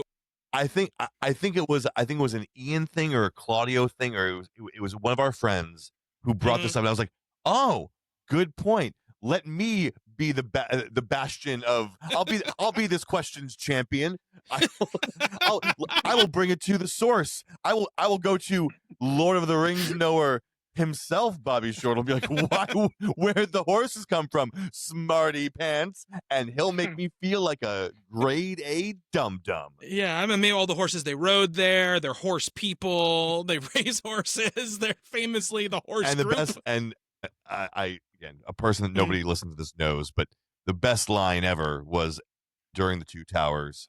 A friend of ours, Colleen, earnestly asked during Aragorn barking orders at the Battle of Helm's Deep and Howard Shore's non-diegetic score happening. She goes, how can they hear him over the music?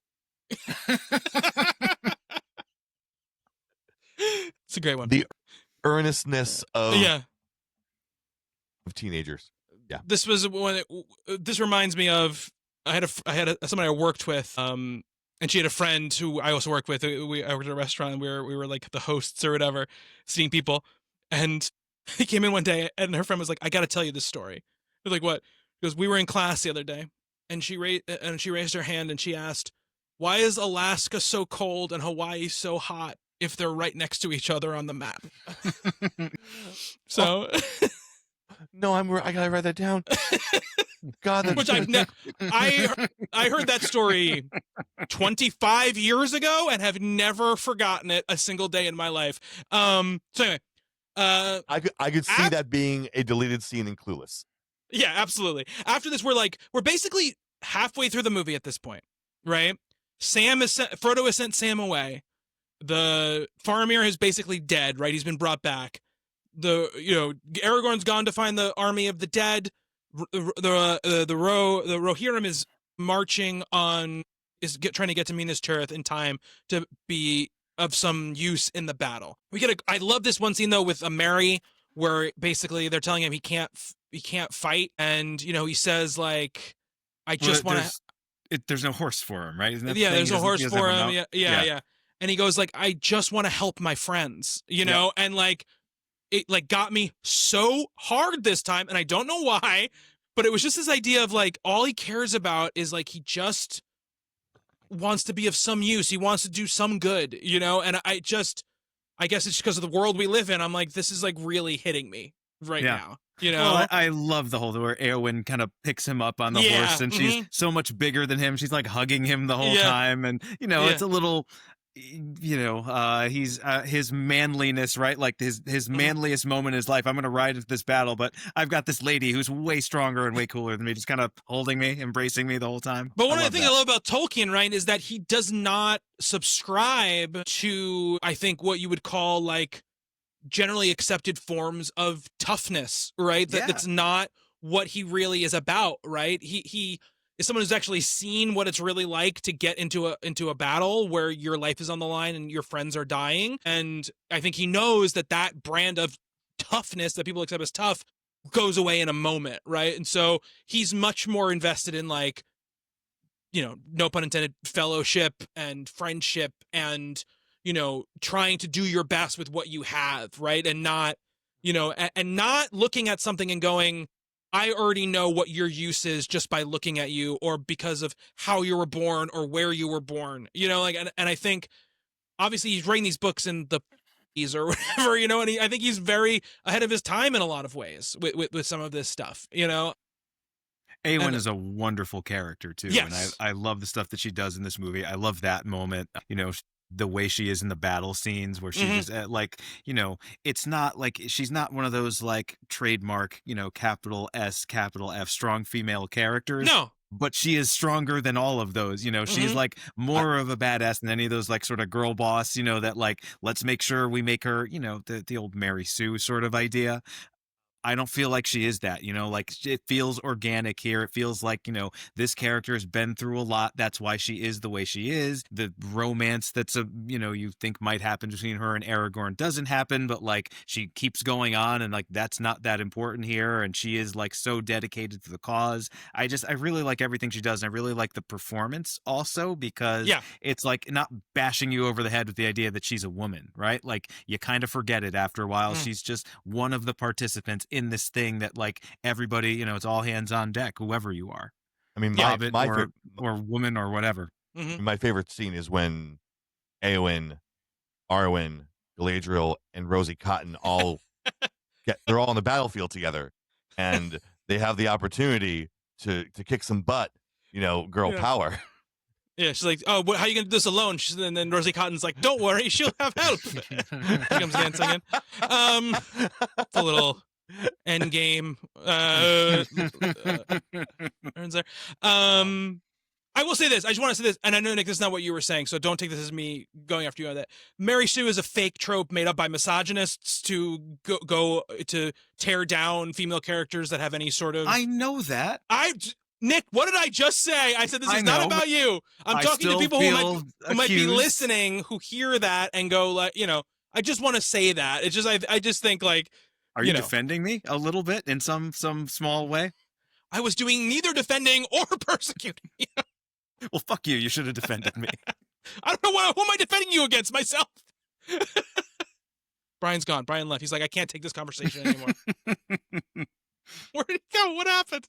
What a gondo he is. Yeah, what a gondo. So anyway, we got to keep going, but I'm sure he'll be back. Sure. I'm sure he'll be back. So 11:12 p.m. He's like, I'm out of here. Yeah, no. My heart out at 11:12. Well, yeah. I'm not even going to tell you what was happening. Oh, there is. Did you not like the Mary Sue conversation, Brian? I was trying to pull something up and I hit the wrong button on a thing. And You hit the leave button? we hate to leave, but when they give you leave, you gotta leave. Okay. So, and now from this point on, oh, Brian, shoot, you don't have your, it doesn't matter. We're good. We're fine. We're fine. So, with this point on, like, we're about halfway through the movie, like I said, and we are just, like, gonna go nonstop from now on. Like, it is just, like, we start the battle, the siege of Minas Tirith starts, and we're gonna be in that for a little bit. You know, we're going to be there probably like 30-ish minutes. I think we go straight just with Minas Tirith stuff. And the thing that's so great about Jackson is you are just never in one thing for that long. Yes. He's just like, okay, we're going to start out with this thing with the catapults where they're catapulting dead bodies into the place. And then we'll catapult back with pieces of the city, you know, which I think is great. And then like but we're not going to be on that very long because we're going to go to something else, you know. Now it's like, okay, now the flying ring wraiths are here. Okay, now we're going to do that, you know, and now we're going to go. Then we're in a Fury Road with the Oliphants. Yeah, exactly. Yeah, we're going to hear, you know, all of this stuff. You know, we get There's no Doof Warrior though. There's no Doof Warrior. There's no Doof Warrior here. There should be. That's the one thing this movie is missing. Mm-hmm. But Gandalf does just smack Denethor in the face with his staff. Yeah, you feel that hit too. That staff, I feel like of all the weapons in this, the hit from that staff is the one that like, you feel more than anything. He just takes the spear from the guard. Yeah. Like, okay, you're useless. All right, I got this. Yeah.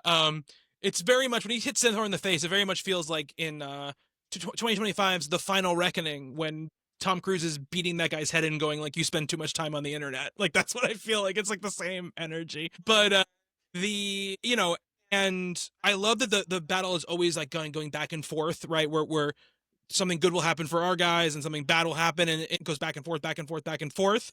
And we spend, and then, you know, we get that giant wolf battering ram, you know, going, you know, knocking down the gate. And I love that Jackson just can't help himself because he goes like, you know, Gandalf has that speech where he's like, you're men of Gondor. Whatever comes through that gate, you will stand your ground. And then as soon as the gate opens, he has some like ADR voice go, run!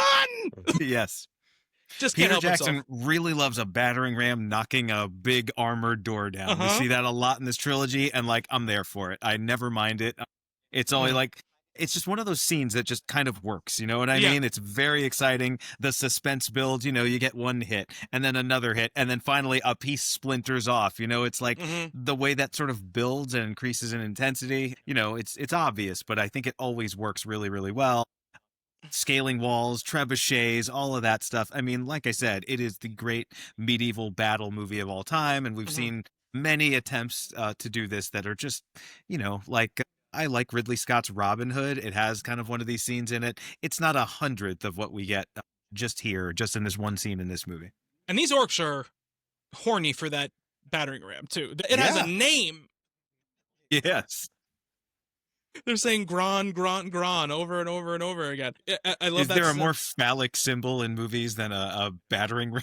Definitely not. We do get to see Gandalf doing some badass shit too when he saves Pippin, when he does like that spinning, like the kind of like spinning staff sword, you know, stuff. The entire time with the attitude of, I don't have time for this. He's like, oh. Yeah, he's just pulled in so many directions. Like, I'm trying to work here, guys. Come on. Yeah.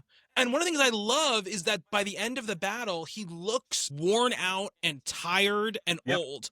You know, and I love that that's a feature of this, right? Where it's like, no, this is what he would look like at the end of this. Like, he's been up for a day and he's been, you know, constantly, you know, fighting and running and all of this kind of stuff.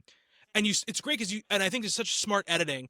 We spend so much time in this battle that when right after, like, you know, you get a moment, it cuts back to Frodo and Sam Frodo and Gollum, you're like, oh shit, yeah, this is still going on. Yep.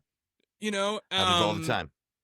And then we Well, get, and also that helps us drag out, like, the Battle of Minas Tirith takes a really long time in the time of the film. So when we cut away from it, it kind of, you know, when we go back to it, like, the sun has gone down a little bit, you know, like we're spending hours away, and then we come back and, like, the battle is still raging just as intensely as it was when we left, and we can kind of just sense the passage of time there.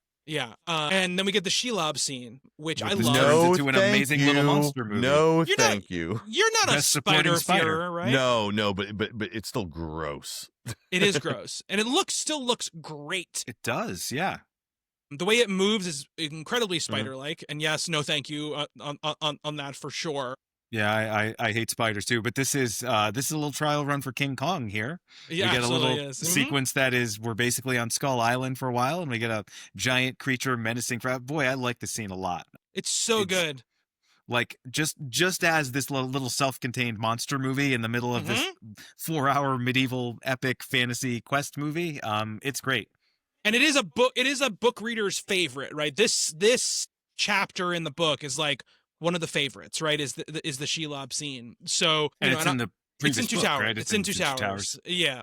So, you know, obviously everyone's very much looking forward to seeing this and how it's going to be put together. I love how creepy and shitty Gollum is in this scene, you know, where he's kind of like taunting him when he's stuck in the web. And I love the build up to this is great too, right? Like when when Gandalf says the thing about other dark forces or whatever, you know, and they kind of like build up what Shelob is, and we don't know that it's a spider, right? We just know that there's something that lives in out, something like more horrific than anything we've seen in this trilogy. And I remember sitting in the theater the first time, like, holy shit, like, what do you got? What else do you have up your sleeve here? I thought this is how Frodo dies. I mean, that's sure, yeah. But I mean, for what it is, I mean, it's not that impressive of a thing on the surface. It's a giant spider. Literally, it does spider stuff. It spins webs, and yet it is terrifying in this moment. And again, the setting, right? This cave, this dark, craggy. Sorry to use that slur again. This craggy cave that he's in. You know, just jagged edges and, you know, shiny rocks everywhere.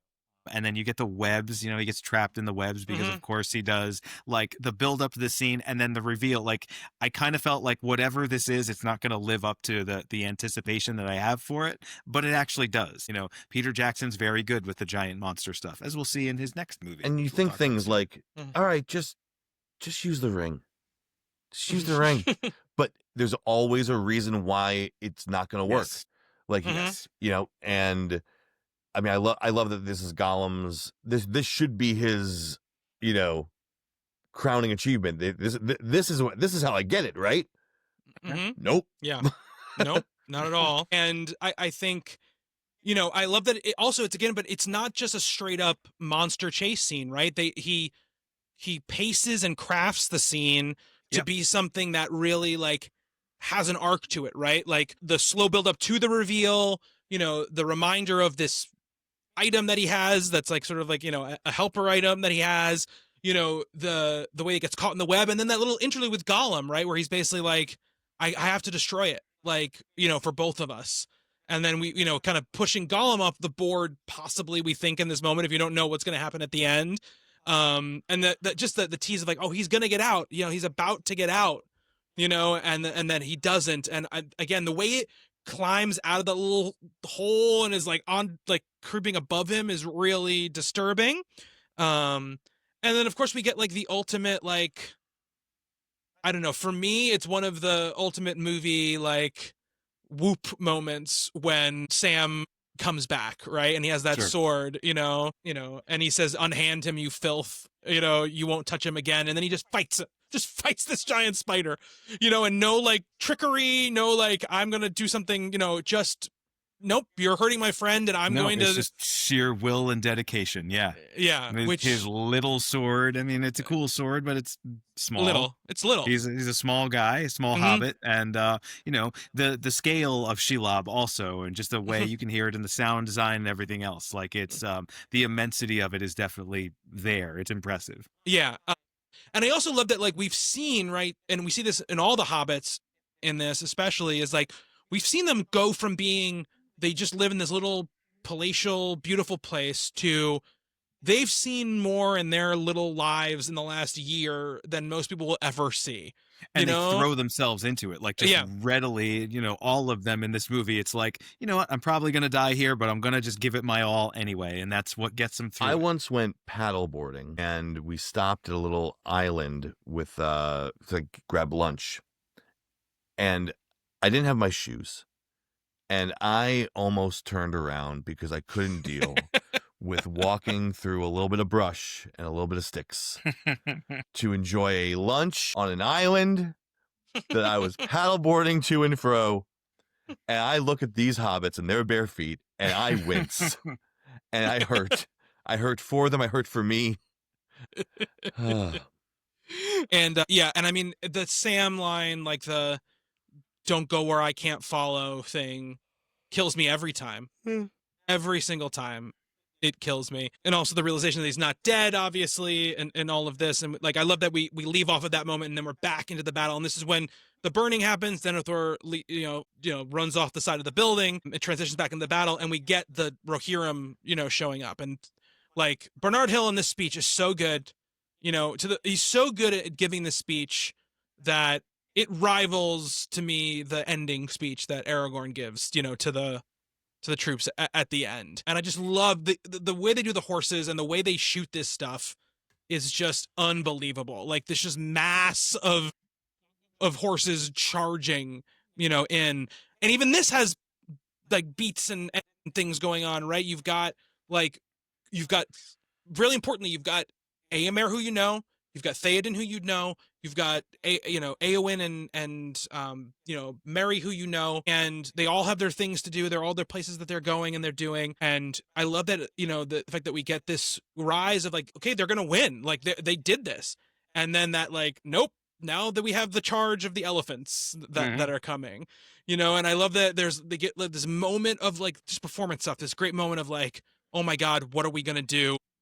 What the hell is this? And then it's quickly into like, nope, let's go. We're going to do this now. And I love that so much. Yeah, then we get the Empire Strikes Back Fury Road moment. This is one of my favorite action scenes in the entire trilogy, where the Oliphants show up and they're shooting the guys off the platform. And like, Legolas is awesome in this scene. I like, for 30 minutes in this trilogy, they're like about 29 of them are just super badass like this, where he's one of just them like is delivering the world's worst line delivery, which we'll get to in a minute. Yeah. Okay. But I do really like him here. The moment where he shoots a bunch of arrows into one of the legs of the Oliphants and then starts climbing up the arrows, like very, what's it, Shadow of the Colossus, I think the game is called, for sure. We're doing stuff like that, which came out before this, I believe, right? Maybe, No. maybe same time. But what a cool little moment. Yeah, like all of these, like it would be enough, just the scene you were talking about, right? The horses charging in. One shot of that and it's like, that's one of the coolest things I've ever seen. But then that is just kind of like our entry point into this action scene where there's stuff happening in all these different places. We always have a great sense of it. I mean, he's been doing this since Dead Alive, right? Where we've got these, the choreography of these scenes is very, very close. Like the thing that happened after this to action movies is that like they're just edited to death, and we've kind of lost that sense in a lot of these films of like where everyone is in a given moment. So you never have the perspective of, who's shooting at who's fighting who, where are they in this location. And like, this is bigger than any of those scenes. There's more participants in these battles. And yet every time we cut to a new thing, we're able to just sort of understand the geography, the stakes, who is where, who is winning, who is like immediately under threat. Like it's so hard to do that in a scene that's like a quarter of the 10th of the size of this. And yet we never get that here. Like, that's why I think this is such a great battle scene. It's not just the imagery, the charging horses and the Oliphants coming in and all that stuff. It's all that and all of that just kind of working together in it's the clarity of it that I think makes it so incredible. And I think we lose that, not to get too far ahead of ourselves. There's big battle scenes in the Hobbit trilogy also that are, the battle of the five armies. We'll get to it. Let's not spend any time. I don't want to talk about that any more than we have to, Nick. Okay? We'll be referencing this, I think, because again, Yes, I sure. feel like those movies are just like, how can we do that again? And I guess you really can't go home again. I'm going to spend 20 seconds on it. Just I don't know who knows what about this. I think An Unexpected Journey is a boring, not good movie. I think The Desolation of Smaug is a really fun, good movie, and I have not seen the Battle of Five Armies. It's fine. The Battle of Armies is bad. It's Okay. very, very bad. Well, It's the shittier version of this scene. Okay. Than about the but it's a same whole amount of time. movie. It's the whole movie. It's like Yeah. if this was the whole movie but worse. Like that's what it is. Okay, we'll talk Actually, about it. I like the first two Hobbit movies, but we'll get I to like the those. first Hobbit movies as well. We'll talk about it. We're gonna spend hours talking about them. Okay. Obviously. So we should talk about. We got two huge things going on. Which we need to talk about. I know one of which is a favorite of Brian's. It's also a favorite of mine, which is the Pippin and Gandalf, death speech or whatever that he gives him when they're kind of in that room and the orcs are banging on the door and they. This is great. Yeah, it's one of mine too. I'm sorry, don't leave me out of this. I love it too. Well, I said I know it's one of Brian's because Brian's I've talked about it a million times, but it's like. It's reminiscent, obviously, of Gandalf and Frodo in the Mines of Moria, right? It's a similar setup as that. But I think, Brian, I'll let you. I want you to let you talk about it. No, I mean it's. You were talking a minute ago about how Jackson just doesn't spend a lot of time in one spot, and we move around and we never get bored where we are. And there is pandemonium happening around them, and. To bring, I can't recall if this is the first time that Into the West theme plays. I think so. Yes. I just got goosebumps by saying it. I didn't even do anything. Yeah. So I'm liking it. I'm liking it to just like when you're laser focused on something and the world just kind of quiets and it's these two talking about and. Again, the exact line. It's I think this is how it would be. I think how it would end. How it would end. Yeah. Oh, this is not death. Oh, it's just Yeah. It's so quiet, and it gives this hope. I mean, right. That Pippin's been lacking, and ending with that doesn't sound so bad. And yeah, that's the line that gets me the most when he says that. That's not no. What gets me is the Gandalf delivery of no. Yeah. Right after that's what kills me, and very very much the calm before the storm. Very much this moment to breathe before all hell breaks loose. That we as an audience need, and these as characters need, and just how he's able to tamper it down to this serene moment before fucking bedlam. Yeah. And it's really the way it works sort of mechanically in the script, right? Like things are ramping up at this point. Like you don't want to deflate the tension like that, right? Like this is a moment that says basically, we might lose here. And that's the question at the center of the movie, right? Are the heroes going to prevail? And this is a thing that says, well, maybe they will, maybe they won't, but they will live on, right? Like death is not the end. You don't want to kill your momentum like that in most movies. Whereas in this one, because the stakes are so high, because the doom and gloom is so pervasive, as I was saying before, through most of this movie, you really do need this scene, right? Like it's not like stakes in a normal movie where it's like, okay, like the heroes need to win. Now it's like we need a little bit of balm, because it really does seem so hopeless. Like I think hopelessness is like through most of the Return of the King. That is kind of the prevailing emotion, is, as much as it is like the best you can kind of hope for a lot of this is just, well, these heroic characters that we love, they're going to sacrifice themselves in just the most amazing way possible. And none of that actually happens. But like by this point, it's like, all is really lost here. And so we kind of need something just to, to just get us through. Like, we need to have this understanding that the world is bigger than what we're seeing, which it's already such a big world that we're seeing. Yeah. But, there's an afterlife here too. There is another place, it's not the end of the story. I love this moment. Really hit me this time. Harder than ever. Yeah, it's really powerful. And I think, once again, it's just Jackson knows that you can't be, if you're at 10 all the time, 10 becomes 0, so you've got to, change up the volume enough to make the big moments really hit really, really hard. And it also makes these quiet moments hit even harder when you've got these big moments too. And then this is, right around the time also we get the big Éowyn scene, right? Which is, again, we have another turn, right? Which is that it looks like the Rohirrim are going to beat the Oliphants. Like, they're going to do it. Like, Éowyn takes that one down with the 2-sword move, very Star Wars-y kind of Hoth type of situation. And, the ring wraith comes and, kind of just tosses Theoden. And, we get this, again, which I think is the central thesis of these movies, which is like, you just can't do it by yourself, right? Even in this scene, Éowyn does a lot. Don't get me wrong. She does the bulk of the work. But if it wasn't for Merry stabbing him in the back, also not a man. Also not a man. Yeah, exactly. It wouldn't happen, And I think and again, Jackson's done a great job of establishing that Éowyn is not, she knows how to fight, right? Like, we've seen her, like, her whole arc has been, I want to fight. Let me fight. I am good at this, and you're holding me back for a reason that has nothing to do with how good I am at fighting. Right, you're sending like 9-year-olds to go fight, who never held a sword before, but you're sending me in the back, or whatever. And this one where she can just be fully herself, I think is really, wonderful. And again, another thing, like, one of the biggest lines, one of the biggest moments in the entire trilogy, for book readers, 100% is this moment, is the I am no man moment, and the waiting for it and the way that it pays off so well, and the way she delivers that line, she delivers it perfectly, the way it looks, the way it feels. I love all of that, and I also love the scene, with her talking to Theoden, which is also another very emotional, beautifully acted scene between the two of them. So quiet and small. She's not bawling, weeping. No, you can't die. No, you can't die. Right? She is emotional, but like in a certain range, and he is so quiet and so peaceful. It really is, I think, astounding performance. The respect and the love that they show to each other in that moment. Yeah, really, really powerful. And much more so than just, like you said, a weepy sort of battlefield death scene.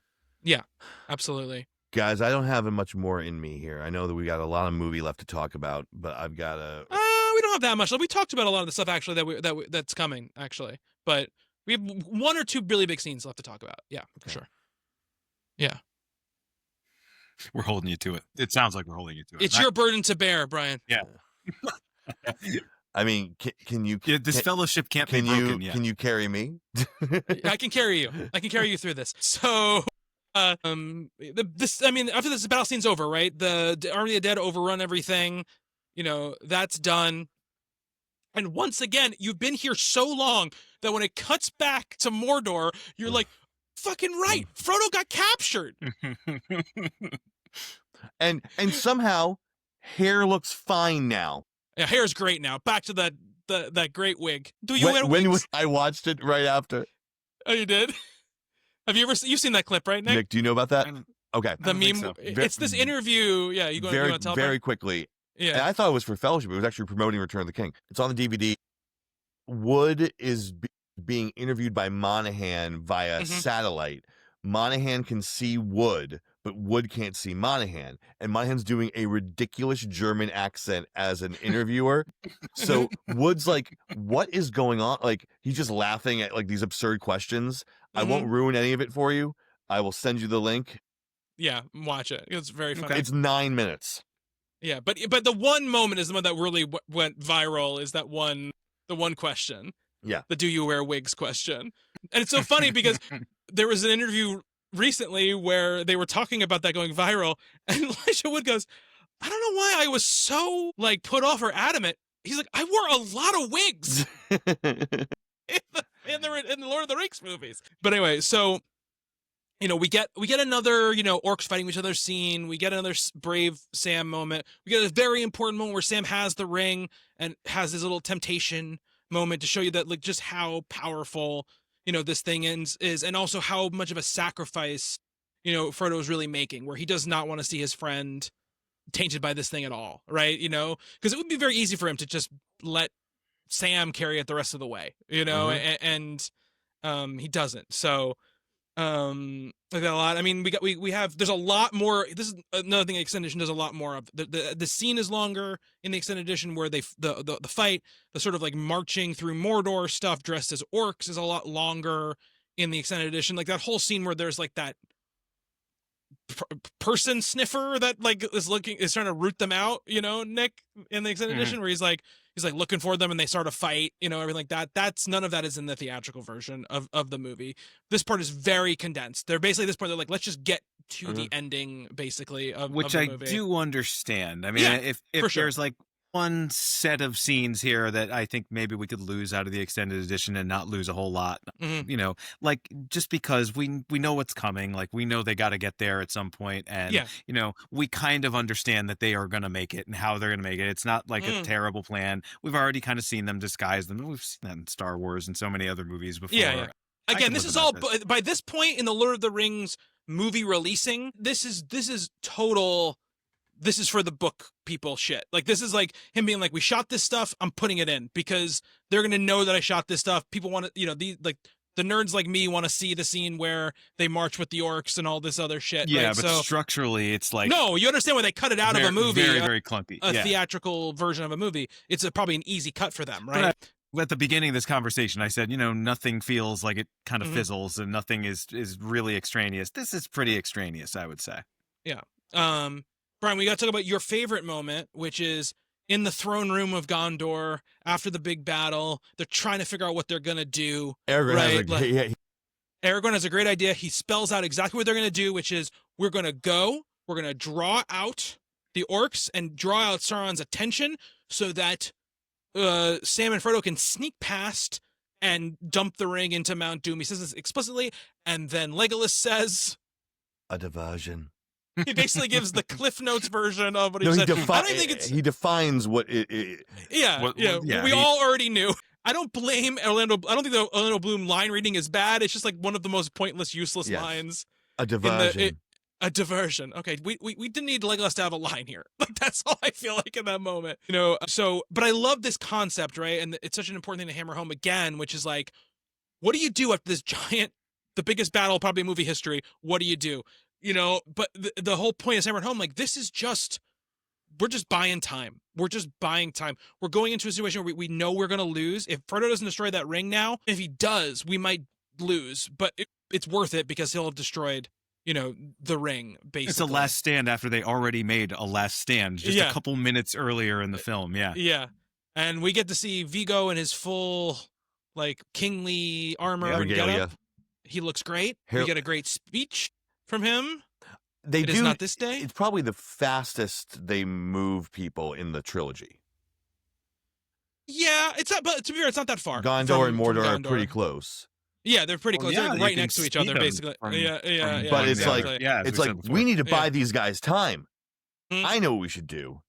Structure a military campaign from scratch. Yeah. To be fair, they just take a couple soldiers and go walk in front of a gate and go, hey! Yeah, it's not really complex military strategy. You don't need to plot that out in the war room, right? It's just that we're going to go there and do this. I do love... We're going to go there and just let them know that we're there. Yeah, Brian, you got to tell me, in the theatrical version, does Aragorn look into the Palantir and, like, challenge Sauron? He doesn't, right? Which I think is a very important scene and a great scene in the extended edition. Aragorn basically takes the Palantir and goes like, you've been looking for me, and I got this now. And he shows him the sword. Oh. And that's what, like, draws them out. Basically. That's pretty is cool. like, yeah, it's cool moment, it's very cool. Yeah. No. It's mostly, hey, that eye's moving. Okay. Yeah. And also, like, the mouth of Sauron obviously isn't in the theatrical version. And you don't even know who I'm talking about, Brian. He's a crazy guy who looks like he's wearing Sauron's tower as a helmet, and he's got a big, ugly mouth with big, sharp teeth. And basically, he's just like, Sauron doesn't have a body, so he's basically like Sauron's, like, stand-in for talking. Like a Metatron? Like a Silent Hill kind of thing. He looks like a Silent Hill monster, but yes, he is like Metatron, basically, from Takuma. Yeah, exactly what he is. Pete's having a good time because it looks disgusting and it's weird and kind of silly in its way. Creepy, yeah. Definitely creepy. It's the Jackson sweet spot. Like, kind of creepy, kind of funny, kind of weird. It's what's his name from The Frighteners a little bit. Oh, yeah, what? Jake Busey. Jake Busey. Oh. Yeah. Yeah, Jake Busey. So Aragorn cuts off his head, and that's really what, like, flicks the eye off of Frodo when he's, like, laying there and, like, like, can't move because the eye's on him. That's not in the theatrical? Nope. It's the Mouth of Sauron stuff? Yeah. No. That badass scene where he beheads him? No. The other, like, most metal thing I've ever seen in any movie ever? Oh, No. wow. No, that's not in the theatrical. Again, a big, like, for the book lovers, like, scene, because people were waiting I've for never that. read the book, but I love that scene. Yeah. Yeah, that's one that I definitely want to leave in. And then I will say, I think both Elijah Wood and Sean Astin are so good in this next couple set of scenes leading up to the ending. You know, the whole, like, you know, do you remember the taste of strawberries thing? And I love the score too, because it goes from like that, like the Shire theme into this into like the really dark, yeah, the minor version of it.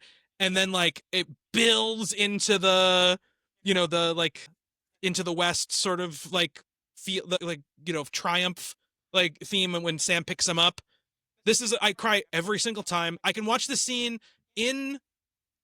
I can just watch it on your, like separately in your car at a red light. yeah, basically, like, I'm gonna put on YouTube. I'm gonna watch. I can't carry it for you, but I can carry you scene, And you just cry. and I'll start weeping. Yep. Because again, it's just one of the things where it is what these movies are about, right? It is what these movies are about. It's about like helping each other through tasks. Like, you know, Frodo could not have done this alone. He needed Sam, and like this is just like the perfect encapsulation of all of that. And then that fucking guy shows up.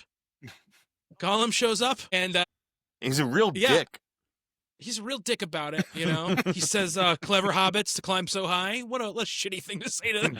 What's he supposed to be nice now? Yeah, exactly.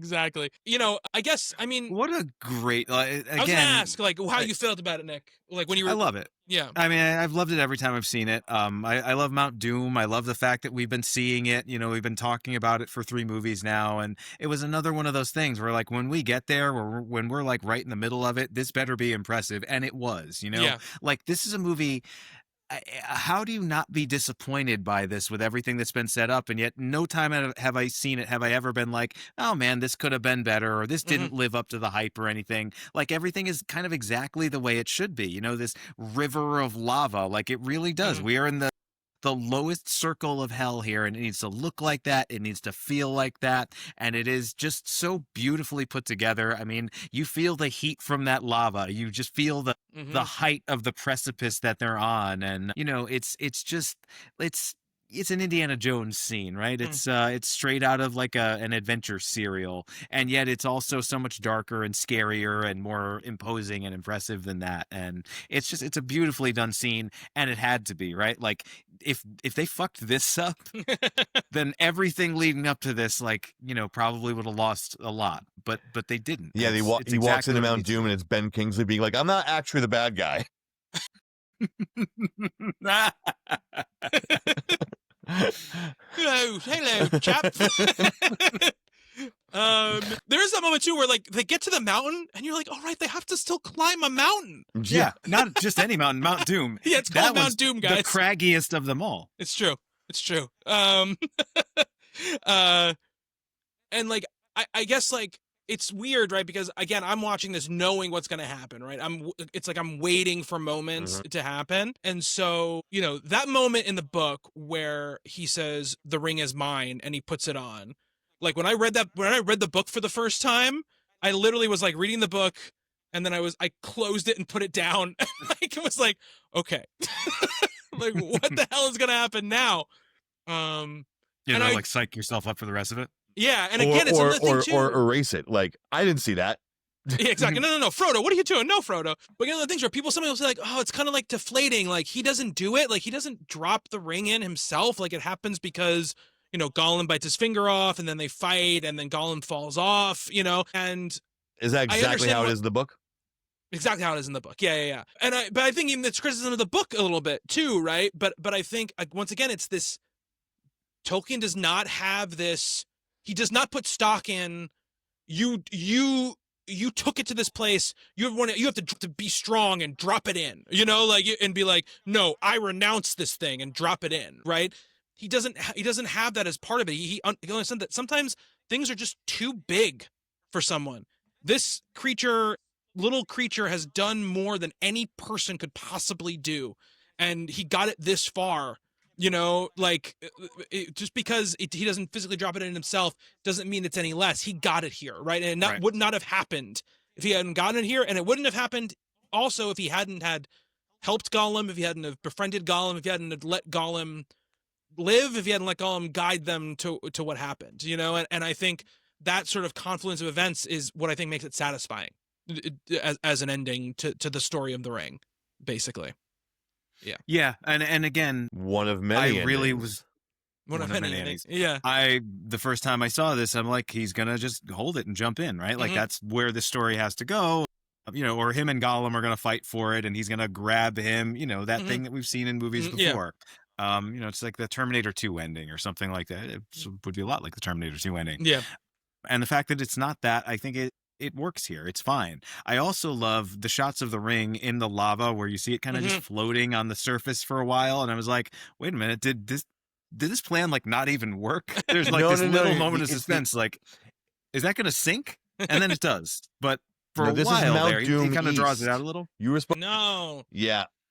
Damn it. So it's easy. We spell Sorry, it your with princess two didn't know the castle. zeros for the O's, and you mistook that. Mm. Happens all the time with GPS. Yeah. All the time. Totally. I think Brian's like, I don't have any time. I need to go to bed. And he's like, but I got time for a 3-minute bit about the spelling of Mount Doom. I was thinking the exact same thing.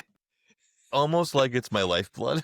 If I it can tap into the bit, it'll keep me alive a little longer.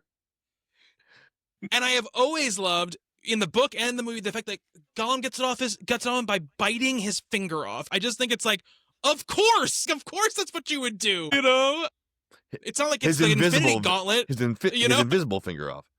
And, Invisible finger off, but yeah. In a way, he does get it. He does. Gollum, he has his moment. He fulfilled his vision quest. He got the ring back. He looks damn happy about it. Yes, and I love that too. Yeah. We get to see him, like, you know, he gets like however long it takes to fall, whatever that distance is. But Before he just has this moment of, Yeah. yeah, and we see him like, I made it. Here we are, guys. I did it. But I also, when he first gets it back, he's not like, yeah, filthy hobbitses, now I have my ring and you will die. He's just psyched he's got the ring. Yep. Like, that's yeah, all they're he like not cares important about. anymore. He doesn't even care about them anymore. They're just totally extraneous to his quest. I love that. I think the destruction of Mordor is like visually insane and looks so good even now. Like everything blowing up. I mean, we didn't mention I love the moment where, you know, Aragorn turns back and says for Frodo in that like really quiet, all the sound drops out and he just does it very quietly and they run. Slow motion charge toward certain death. Yeah. Brian's biggest weep line, which is what about dying side by side with a friend. I don't cry at that anymore. Anymore? Okay. I used to. I know you did. Yeah, I've got two guaranteed cry moments in the movie, and they are the I can't carry it for you and one that we're coming to. Okay. Yeah. I know which one you're talking about, obviously. Of course. Yeah. I love we talked about none of the major characters dying, right, in this movie. And Nick, you and I have talked about several times where, like, you know, just killing a character is not in itself profound in a storytelling sense, right? Often it's not. Often it's a cheat or it's just like a It's shortcut. the easy way to achieve profundity when you don't necessarily have it. The important thing in a story is the characters need to be willing to sacrifice themselves for what they want to do. Whether they die or not is not really material to that fact.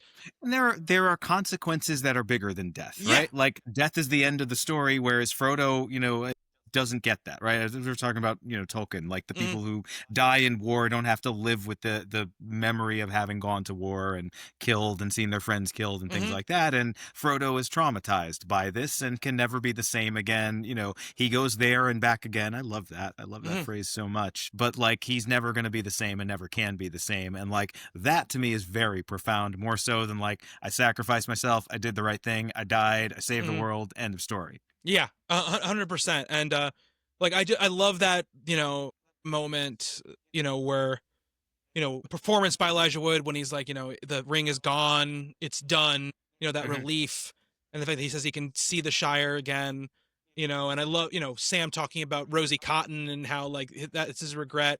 And I love it's in the book, but I just love the way Elijah Wood delivers that. I'm glad to be with you, Samwise Gamgee, here at the end of all things. It's such a great at line. the end of all things. Yeah. There's so many phrases. Yeah. Like that too. Yeah. And, we do he gets back to the Shire, He right? does. Like, because there is some part of us that's like, we need to see that place again. We need to see him in that place again. We need to see Bilbo again. Mm-hmm.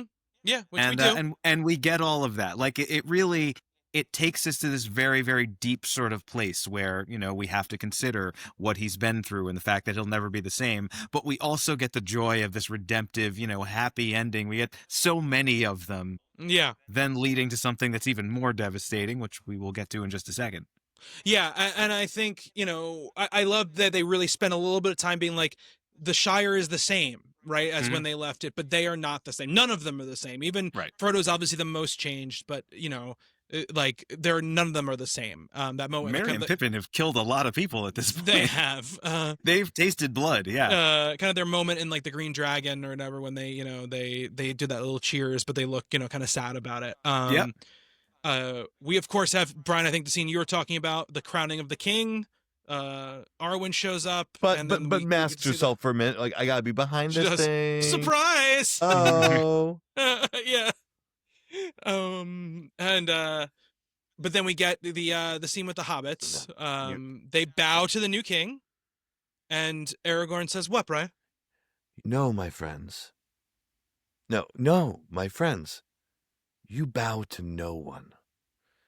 And then everybody bows. Everybody bows. And then I start crying. And I start, openly weeping.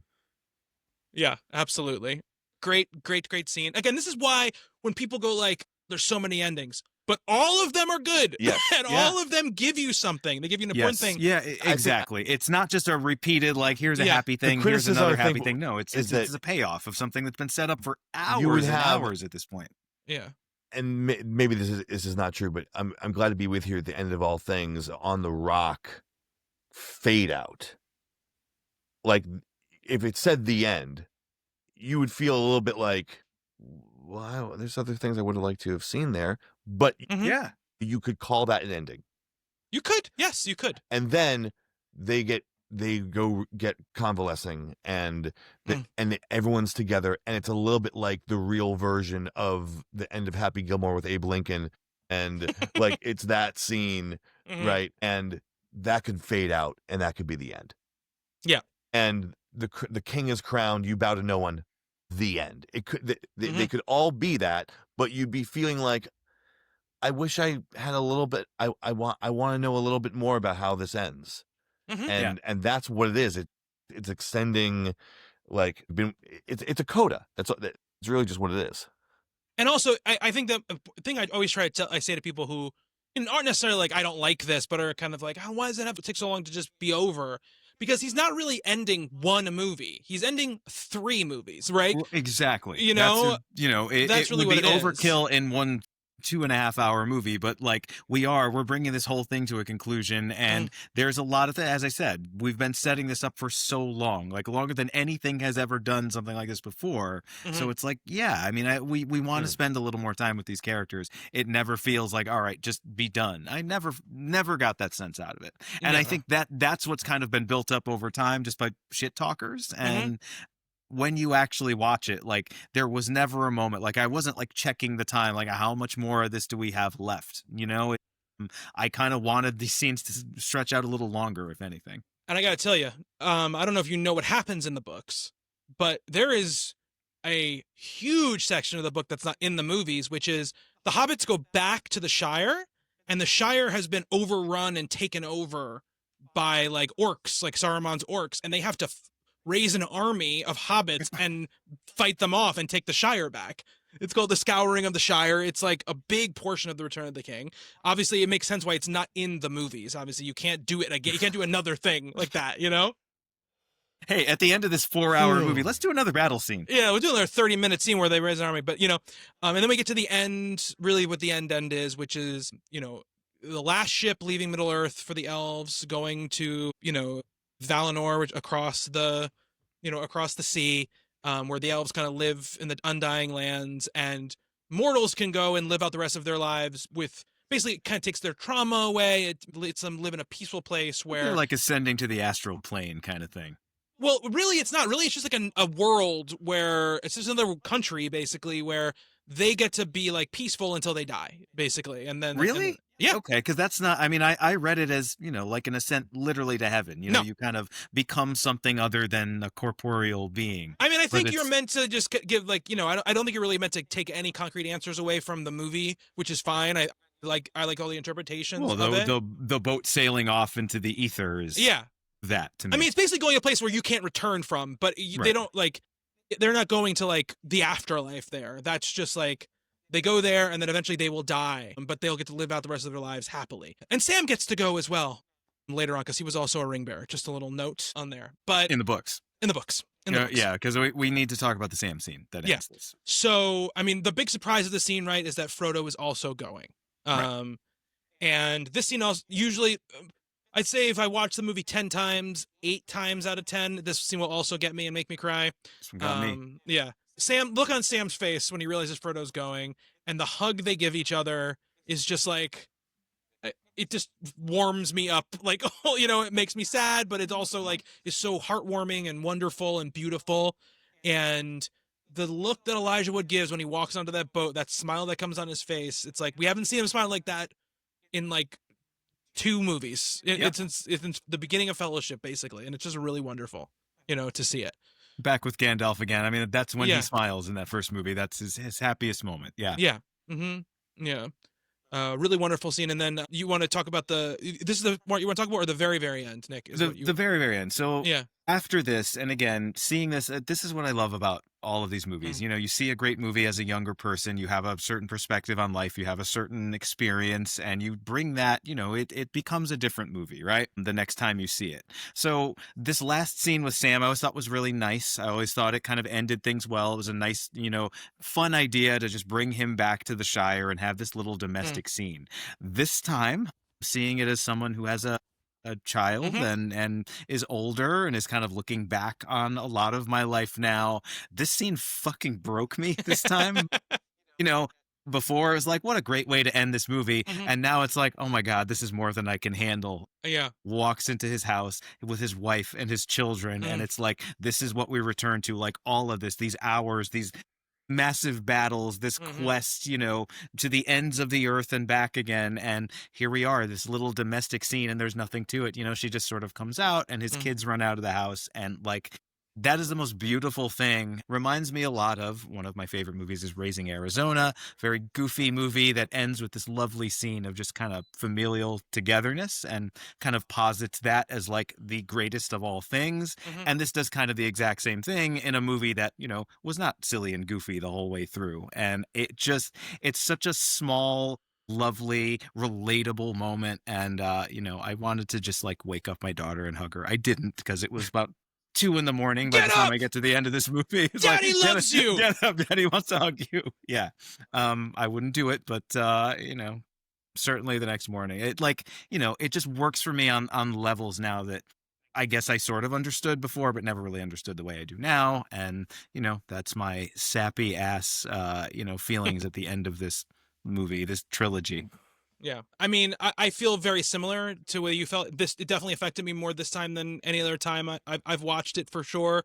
And it is very much this idea of like, this is what it was for, right? This is what all of it was for these moments. This magical land, right? Like all of these wonders of Middle Earth. But like, what's actually really great is just being home with your wife and kids. Yeah. And I just love it. I love that moment. I mean, it's a great line. It's in the book. It's the way the book ends too. But I'm back, like line, which has a lot of meanings for him, right? Which is like, I'm back from where I just was, like saying goodbye to Frodo, but also I'm finally back. I'm here to stay. Like, like in that great, like final little voiceover piece from Frodo, which is like, you can't always be torn in two, right? Like you have to be whole for your family, like it's wonderful. Nick's gonna cry. Yeah.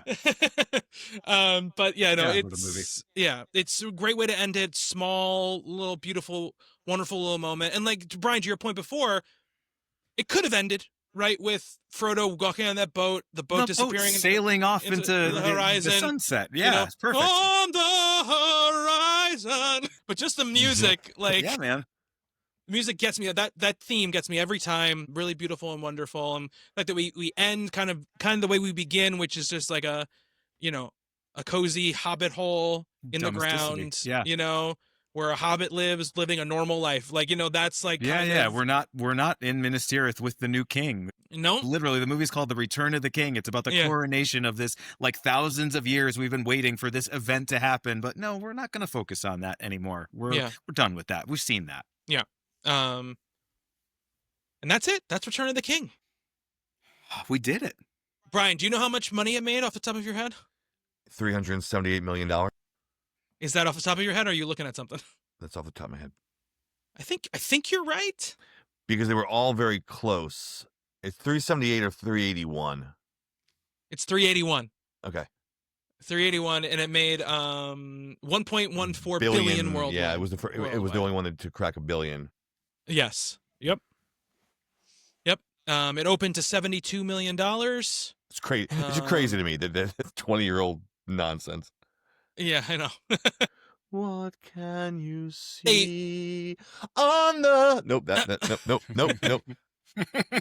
It's opening day, Wednesday, 30. I mean, it's $72 million for the 3-day weekend. Obviously, it has a Wednesday and a Thursday, right, where it makes 30 or 40 a day. It makes 35 on Wednesday and 17 on Thursday. So it's at 52 when it gets into the weekend. If this happened today, if they made it today for the first time, the third movie of the trilogy is making $150 million on the Friday. Yeah. Oh, for sure. Right. Like sure. with the Thursday folded in. Yeah. If you're thinking of like, the same sort of like build up, the same acclaim, the same general love, yes, 100%. You're definitely getting. I'm not talking about like IP for fatigue. I'm saying if this was a right, fresh thing now, because I mean, I gotta go to bed, but I don't. The secret is this is Brian's favorite part to talk about. He's been waiting all night for this. Yeah. Waiting all night for this part. No, has there been an event movie since Avengers Endgame? Has there been yes, the thing? Since then, Barbenheimer. I mean, that was Barbie made a lot of money. And it was an event for sure. But but on the level of, I mean, because that movie made $352 million in a weekend, right? We haven't had a thing on that level. I mean, you're not, but that's because it's a culmination of 19 movies, right? So that's a whole other thing. But whole other thing. Yeah, I think if we had this now, that would be it would rival it. But I mean, possibly, yes, absolutely, yes, very, very possibly. I'm trying to see what the highest grossing. I mean, Avatar. Way of Water made a ton of money, but it's not it doesn't have the cash. I mean, that's always the thing. That's always the thing, right? With Avatar, right? I mean, Avatar. I would say. I mean, that's really. I mean, it's Marvel stuff. Other than that, it's like Spider-Man: No Way Home was probably the last time we really made a lot had of money. Deadpool, Wolverine, Barbie. I mean, Barbie definitely is in this conversation. I do not want to shortchange Barbie at all. Well, and just the fact, and it was such a manufactured thing, but the fact that you had those two movies come out same day or back to back or whatever, and a lot of people saw them both. Yeah. That was kind of they made it an event. I don't think it organically was an event the way this was, but it was. You got a lot of people into the theaters to see a brand new movie. Mm-hmm. Yeah. What was that? 2 years ago? 3 years ago? 2 years. 2 years ago, 2023. All right, but that's literally the only thing coming to mind. Absolutely. It's almost 12:23. Not really. But it's 12:02. Get out of here, Brian. All right. Wait. Seriously? Get out of here. No, we're wrapping up. Okay. So we did it. We talked about the 3 Lord of the Rings movies. Our biggest ask, I think, of this whole miniseries for us, Nick, is done. This was daunting, but I'm glad we did it, and it was wonderful to see these movies again. These movies are, if they're not in the all-time conversation, you're not a film fan. I feel like you really, whether you like this genre or not, whether you're a fan of Peter Jackson or not, these movies are an achievement. They are going to last. People will be looking at these 100 years from now. It's the fact that he hasn't done anything on this level since then. It's how could you? You can't. I mean, that's the thing. You make this and you don't. I'm just sad he hasn't made a movie, a narrative film in so long. That's the thing that I'm most bummed about, to be totally honest with you. I want to see him go back to low budget bad taste kind of world. It's got to do a pull a Sam Raimi, right? And do Yep. his like Drag Me to Hell or Yeah. whatever. Now we've just got like kind of weird objects left to talk about, and they'll be fun. I think it'll be a lot of fun. I'm really Yeah. excited to talk about King Kong. Weird objects that are also many, many hours long. Yes, I'm excited. King Kong's a good movie. I'm excited to watch King Kong again. It is, yeah. and Lovely it's been a Bones, while I'm since I've seen not it. particularly excited about, but because it's very sad and not very good in my memory, but we'll see. Yeah, And the then we got the Tooch. Hobbits. So and those will be fun to talk about. They're weird movies, so that I think they'll be fun to talk about. They are. But until then, please remember to rate, review, and subscribe. Go to intrepidfilmographers.com. That'll be our Substack. Check out the stuff we do there.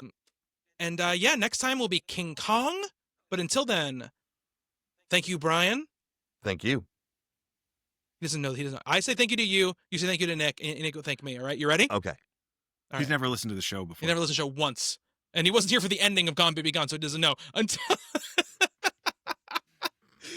Until next It's time. the worst fucking fellowship ever. Exactly. He's I'm not a real carrying either one of you. real Sean Bean over here. Scene Bean. Real scene bean. A real Sean Bean. Until next time. Thank you, Brian. Thank you, Nick. Boy, he really doesn't get this at all. He said it.